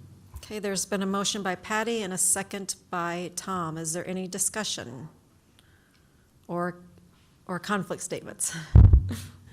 Out of an abundance of caution, I hereby declare a potential conflict of interest and am abstaining from voting on claim number 145 and claim number 146 for the month of February in the consent agenda for this meeting. I have signed and filed this written disclosure with the Secretary of the Board. It is my intent to vote on all other remaining items listed on the consent agenda. My vote on the remainder of the consent items should not be taken as a vote one way or the other on items which I have identified or any of the matters set forth therein or related thereto. Out of abundance of caution, I hereby declare a potential conflict of interest and am abstaining from voting on claim 147, 148, and 362 for the month of February in the consent agenda for this meeting. I have signed and filed this written disclosure with the Secretary of the Board. It is my intent to vote on all other remaining items listed on the consent agenda. My vote on the remainder of the consent items should not be taken as a vote one way or the other on the items which I have identified or any other matters set forth therein or related thereto. Please vote.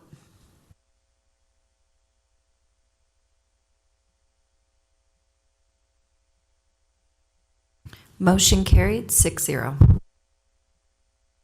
Action items. Discuss, consider, and take action to approve the 2025-2026 Little Panthers preschool calendar. Dr. Thompson.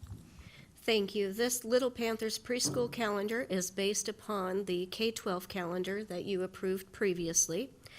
NDE Rule 11 requires that preschool programs have 450 hours per year. Our 4-year-old program has plenty of hours because they attend full days. They will have 917 hours according to this calendar. Our 3-year-old program, on the other hand, only attends half days, so they would have 462 hours according to this calendar, which would mean they would have 12 extra hours or 3 snow days built into the calendar before they would need to make up hours. I'll make a motion to approve the 2025-2026 Little Panthers preschool calendar. I'll second the motion. There's been a motion by Terry and a second by Cindy. Is there any discussion? Please vote.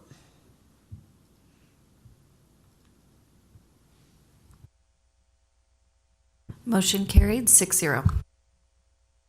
Discuss, consider, and take action to grant permission to seek RFPs for a bus. Mr. Wilson. Thank you, Madam President. As you mentioned, we do have an older sped and route bus fleet. We are exploring options to replace older buses and are requesting permission to put out an RFP to gather information about cost and turnaround time for delivery. In March, I will present our facilities and transportation plan to the board. At that time, we'll use the RFP information to make a decision on how we move forward.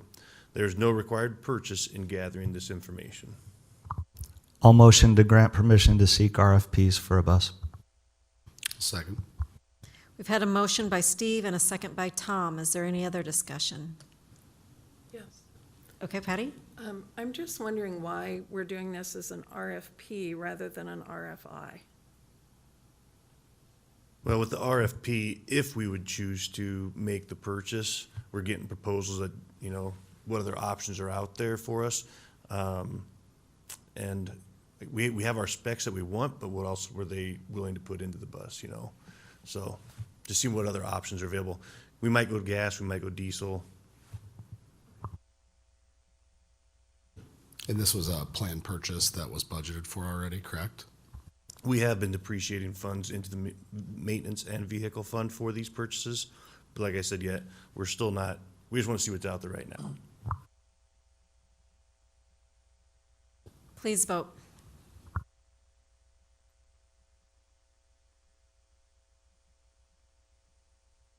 Motion carried, 6-0. Discuss, consider, and take action to approve the purchase of 244 Dell desktop computers for a total of $171,203.28. Mr. Hughes. Thank you, Madam President. Request to accept the low bids for our desktop purchase. The first low bid was awarded to C&B for 220 Dell desktops. These desktops will be used in our labs, libraries, and some administrative assistance. The second low bid is for CDW for 24 Dell desktops. These are specific to administrative assistants and SROs who will be using Security Desk. The final pricing came in under budget. I'll make a motion to approve the purchase of 244 Dell desktop computers for a total of $171,203.28. I'll second the motion. We have a motion by Tom and a second by Patty. Is there any other discussion? So how often do we replace the computers? And these aren't for the students, or, I know you said they were for the resource director and different people, but no students, is this just for, can you explain that a little more? Correct. And how These are often do we for, replace them? It'd be every 5 years. Yep. And we depreciate for these. These are for our administrative assistants and for our school resource officers. And then do you recycle the old ones, or what do you do with them? I believe there is a tech sale that is open to the public at the end, and then we look at other options if they are not sold. Please vote.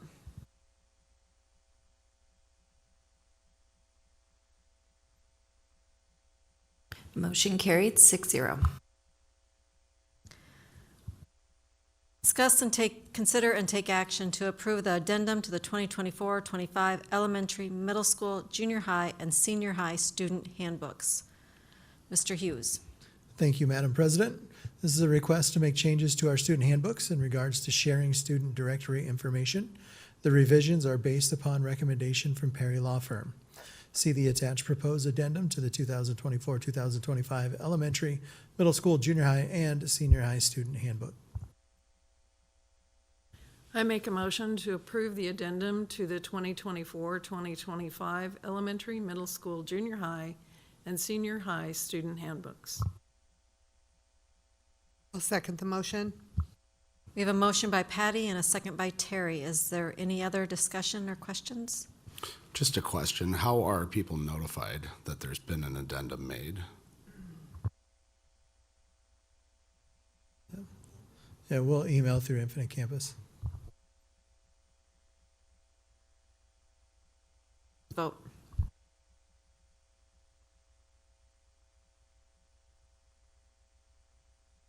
Motion carried, 6-0.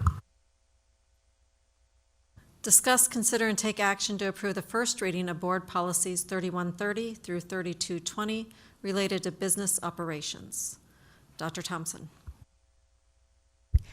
These policies were reviewed by the Policy Committee. That committee recommends the approval of their first reading tonight. Would you like me to read them all? We used to read them all because they weren't on the screen, but now the people at home can actually see the screen, so I think it's probably okay. Okay. I'll make a motion to approve the first reading of board policies 3130 through 3220 related to business operations. You got it. Okay, we have a motion by Cindy and a second by Patty. Is there any other discussion?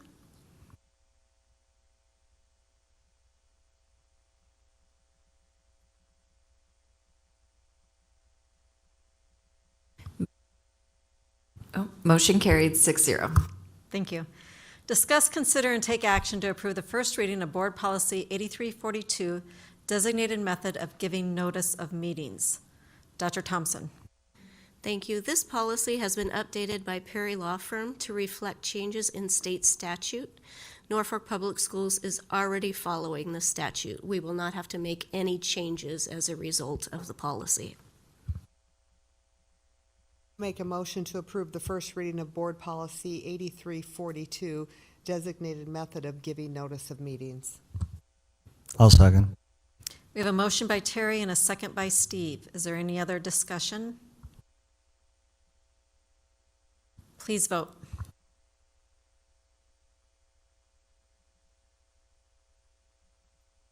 Motion carried 6-0.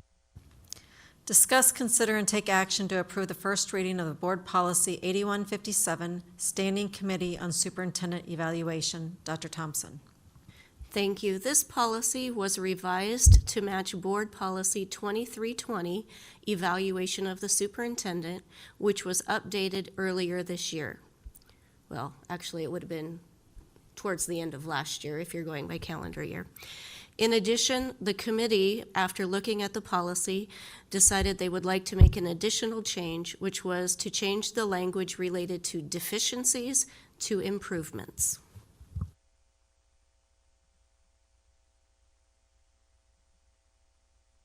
That was the only change on that? On my screen, it's showing a couple other red changes.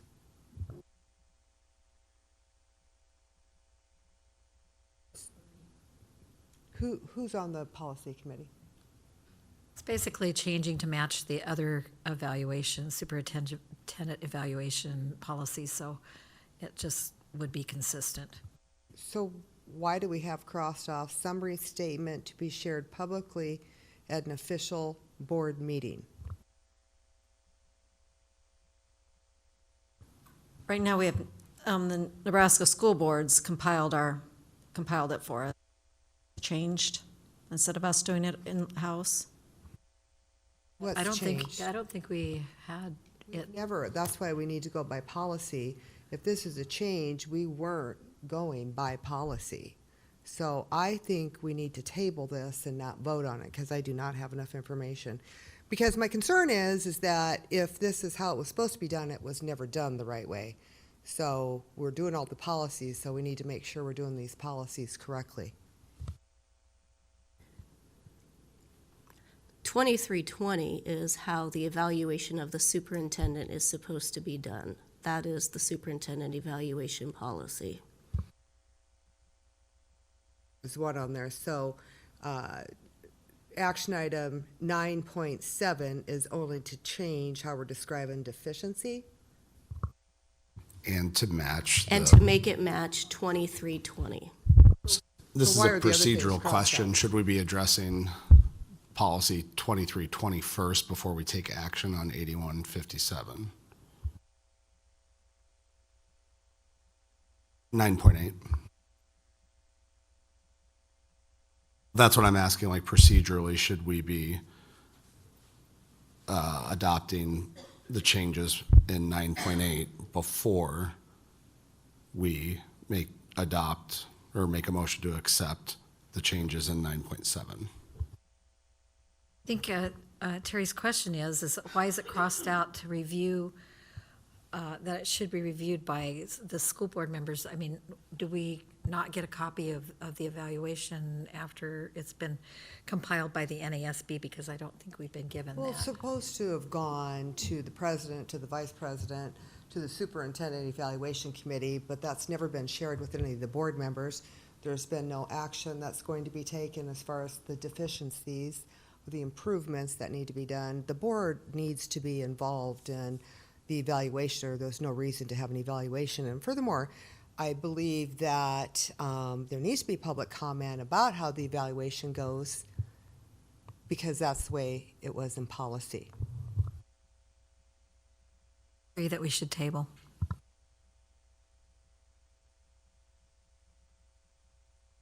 Don't really understand all that, because we did go through the evaluation. We met with Dr. Thompson, the evaluation committee did. And what was done? About it, and we gave her feedback, and we went through it and told her what the pros and cons were of it, and so when were the other board members made aware of that? There's a policy on it. If you look at 2320, just go down to 9.8, that's where 2320 is, and you can see the policy. I know, but I think we were talking about, she said we already did that, but I've never seen it. So in policy 2320, item number 6, completion of the superintendent's response to the evaluation and creation of goals for the ensuing year. These will be provided to the board president and shared with the board as appropriate. We're actually supposed to go into executive session to discuss it. What is the current board policy? Where does it say that? I don't have it with me, but we did, oh. Yes,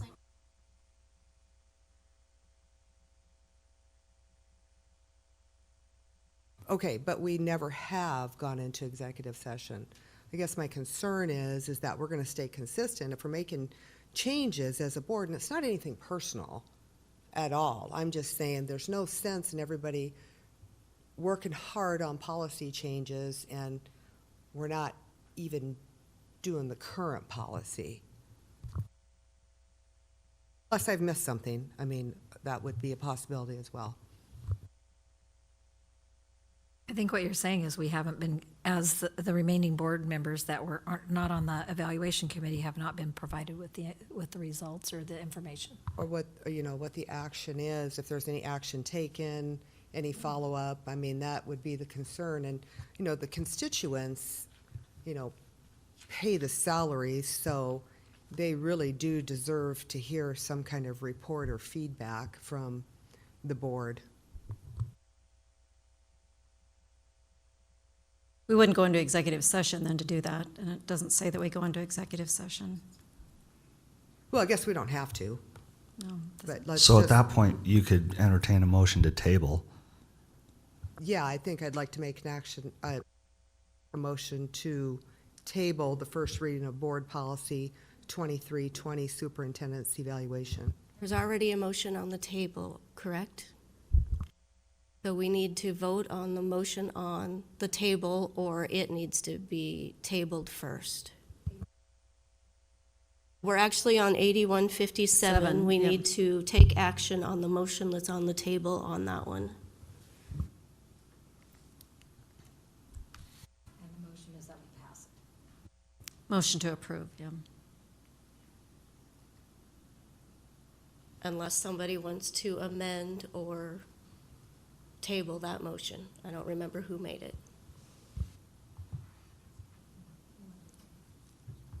I think both of them should be tabled until we have all the information. I think we're not sure what direction we're supposed to be going. I think it would make sense if we're we should table them both, since it's been brought to my attention that they go hand in hand. The other one isn't being considered, it's already been So who made the implemented, initial so we would have to motion? bring it up for, Who made the initial motion to approve I don't think, 5157? I don't think there was. So then I'll make a motion to table further discussion on board policy 8157, Standing Committee on Superintendent Evaluation. I'll second that. Okay, there's been a motion by Tom and a second by Cindy to table Board Policy 8157, Standing Committee on Superintendent Evaluation. Is there any other discussion? So as that committee chair, I guess I'd like to have discussion on what, as a board as a whole, we feel like that policy needs to stay, or what we like about it or what we don't.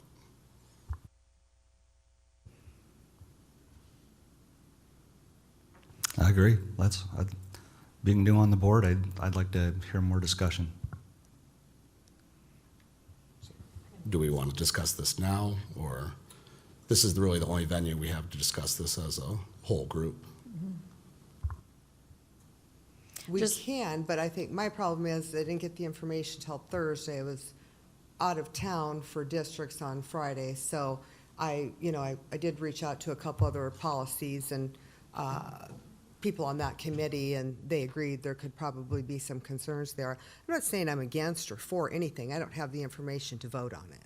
So I think we should table it, discuss it, and put it on next month's agenda, or even the second meeting. I just need more information with, how are we going to follow policy? I think following policy is an entirely different issue than making changes to a policy. Certainly when you have policies, they're followed. But when I look at what you 9.8, right? You already approved that earlier this year or last year, correct? So the only language in there that we would be looking at for a change is to change the word deficiencies to improvements. So if you look at this policy, it tells you what you approved.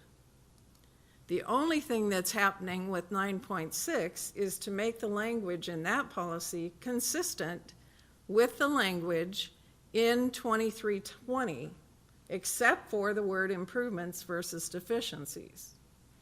That, I do agree with that if we need to approve that one, but I think the other one needs to be tabled because there's many things that have not been, I understand what you're saying, that previously things have been approved, but there's been some language that has changed in the other one. And honestly, my experience has been we have not had any board discussion in regards to the evaluations of the superintendent. And what is crossed out, it says, and providing a summary statement to be shared publicly at an official board meeting. I don't know why that's crossed out. So when we're looking at the two policies, the reason it was crossed out was because that language was not in policy 2320, which we had previously approved. So we eliminated that language just so the two policies matched and didn't contradict themselves.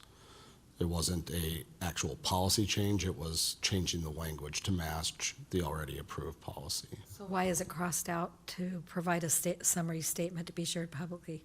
Why is that crossed out? I'm not understanding. Because that language was not included in policy 2320 that was previously approved. So then that's what we're talking about, that we need to probably go back and look at that policy and maybe to match both of these up, that needs to be included.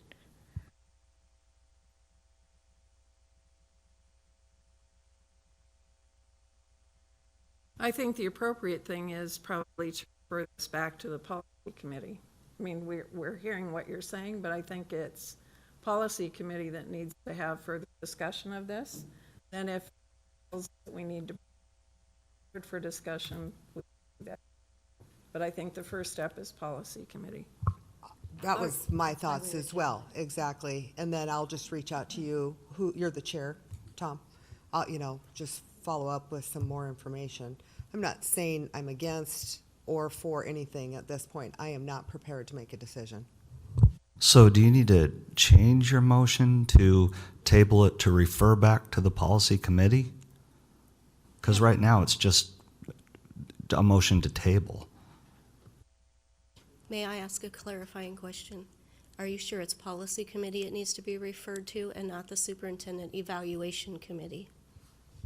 That's a good question. Yeah. Typically, it goes superintendent evaluation committee, then the policy committee, and then the board. That makes sense. And it makes no difference to me. I'm just trying to follow the protocol that has been set in the past. No, thank you, Jamie Jo, for that. I think that's a good suggestion. Okay, so I'll amend my motion to table further discussion on this and refer it back to the Superintendent Evaluation Committee.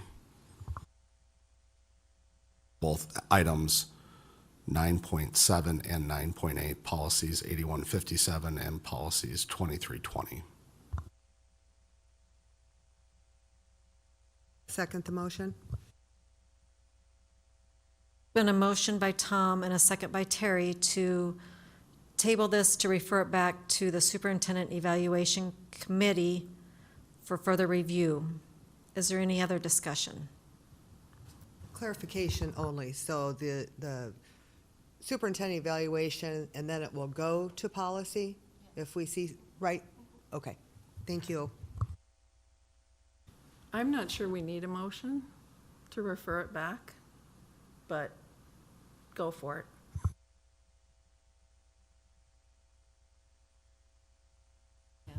Okay, one more time. I will make a motion to table further discussion on item 9.7, Board Policy 5157, Standing Committee on Superintendent Evaluation. I'll second the motion. There's been a motion by Tom and a second by Terry to take the Board Policy 8157 back to the Superintendent Evaluation Committee for further review. Any other discussion? Please vote.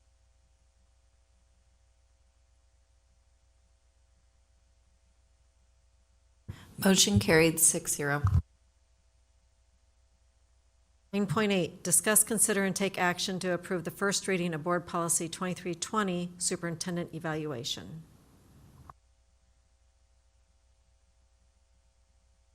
So I'll make a motion there to table further discussion on Board Policy 2320, Superintendent Evaluation. I'll second that motion. So we have a motion by Tom and a second by Cindy to table this for further evaluation. Is there any other discussion? Please vote.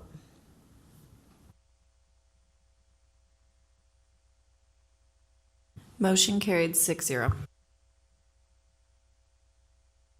9.9, discuss, consider, and take action to approve the first reading of Board Policy 5416 related to student fees. Dr. Thompson. Thank you. This policy was revised at the recommendation of the Activities Committee to address out-of-state travel for activities. And basically, if you look at it, they are recommending that we allow out-of-state travel for activities if it is no further than 170 miles in distance from Norfolk. Previously, it was written to say no out-of-state travel, but it is actually more economical for us to travel to Yankton than it is for us to travel to Grand Island or Hastings or some other places. So we thought it was better to do just a radius around our city than it was to say no out-of-state travel.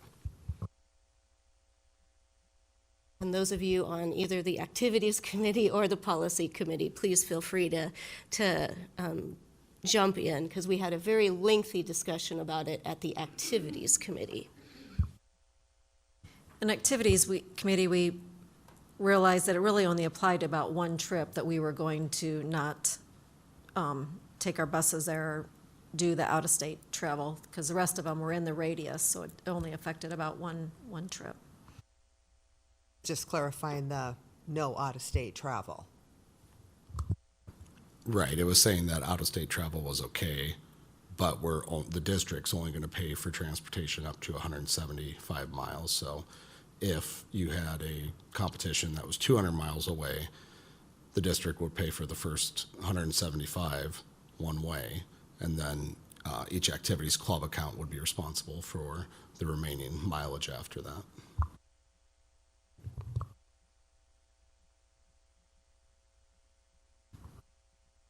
I'll make a motion to approve the first reading of Board Policy 5416 related to student fees. I'll second.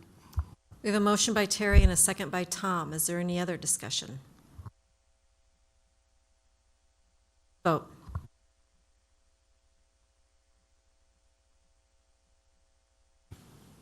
Motion carried 6-0. Point 10, discuss, consider, and take action to approve the first reading of Board Policy 9300 related to regular meeting. Dr. Thompson. This policy was updated to reflect our new meeting time, date, and location. I'll make a motion to approve the first reading of Board Policy 9300 related to regular meeting. I'll second the motion. Motion by Terry and a second by Patty. Is there any other discussion? Please vote.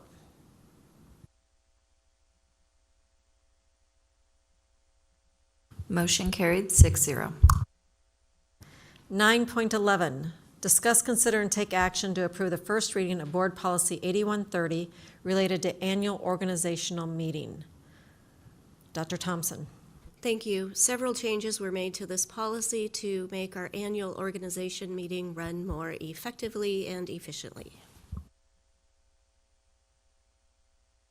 I'll make a motion to approve the first reading of Board Policy 8130 related to the annual organization meeting. Second. We have a motion by Patty and a second by Tom. Is there any other discussion? Go ahead. Go ahead, Steve. So I understand the addition of clarification for vice president for the 5 ballots. That makes a lot of sense. I'm wondering why the term cumulative versus longest tenured board member. What's the change in wording on that? So we looked at multiple ways of describing that, and the scenario is where you could have a longest tenured board member have 3 years experience, but you could have a separate board member that cumulatively has significantly higher number of years of experience on the board.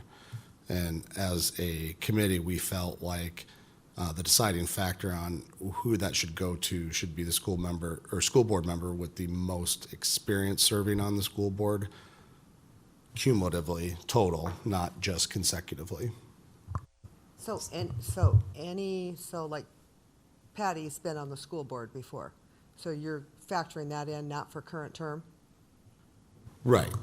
So that's a great example. So if it was someone else that there was a tie on between Patty and someone else, if that person had less cumulative years, then the tiebreaker would go to Dr. Goebbels. So we had a board member, hypothetically, you have a board member that was on 10 years ago, hasn't been on, but you have a current board member who's been on for 6 years, but that other board member was on for 9 years. That other board member is going to get it even though they haven't been involved. We've got somebody consecutively who's been on the board, but somebody previously from 10 years ago who hasn't kept up on what's going on. Your current board member is going to get bumped because of that? In that scenario, yes. Yeah, I'm not going for I'm that. not in favor of that. I believe that the relevancy of that is the current board and your current issues. I've served on a lot of boards before, and for about Chamber of Commerce, I could get back on that Chamber of Commerce board, and I have 10 years seniority on that board and not be up to date as long as somebody had been on there a year to what's currently going on. So My concern too. I think previous service versus current won't work for me. Do we need to go back as a policy committee and change that, or how do we deal with the situation? We have to vote on it first? I would make the motion, and then we could decide whether we want to approve it or not. Read the motion as written, and then we could vote yes or no based on what the policy committee has brought to us. And then we could decide as a board whether we want to approve it.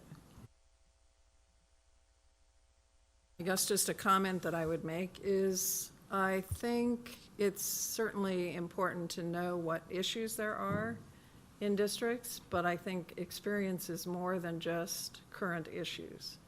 Experience is having worked with boards, having made decisions as a board member, regardless of what the issues are.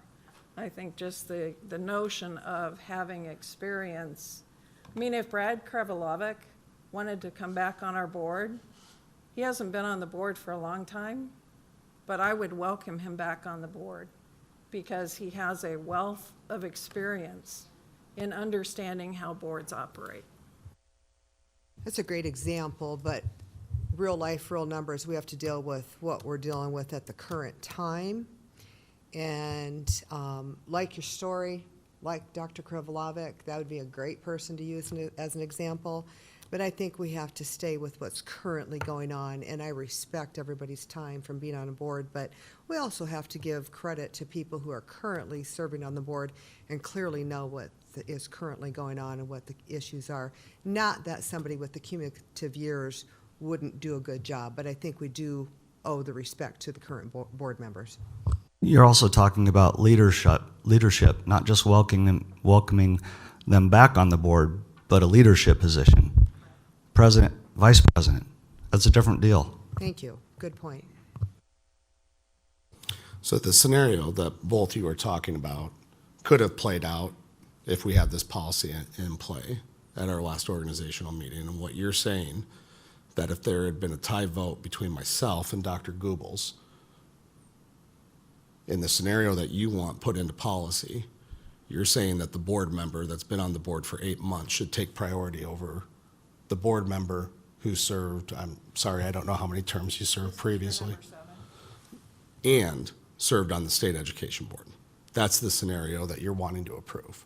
Now, I feel like I have just as much experience as a lot of people, but I think it's very naive to think that I'm a better pick for that, had there been a tie, than Dr. Goebbels.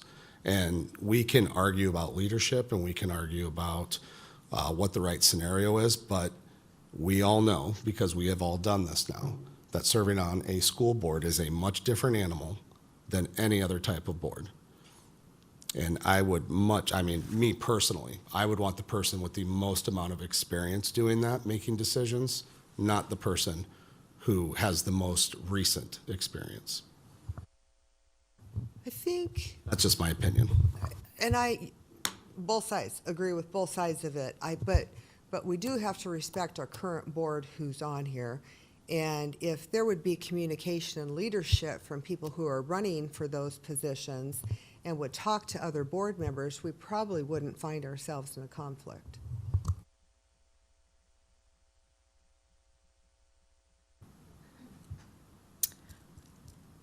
Please vote.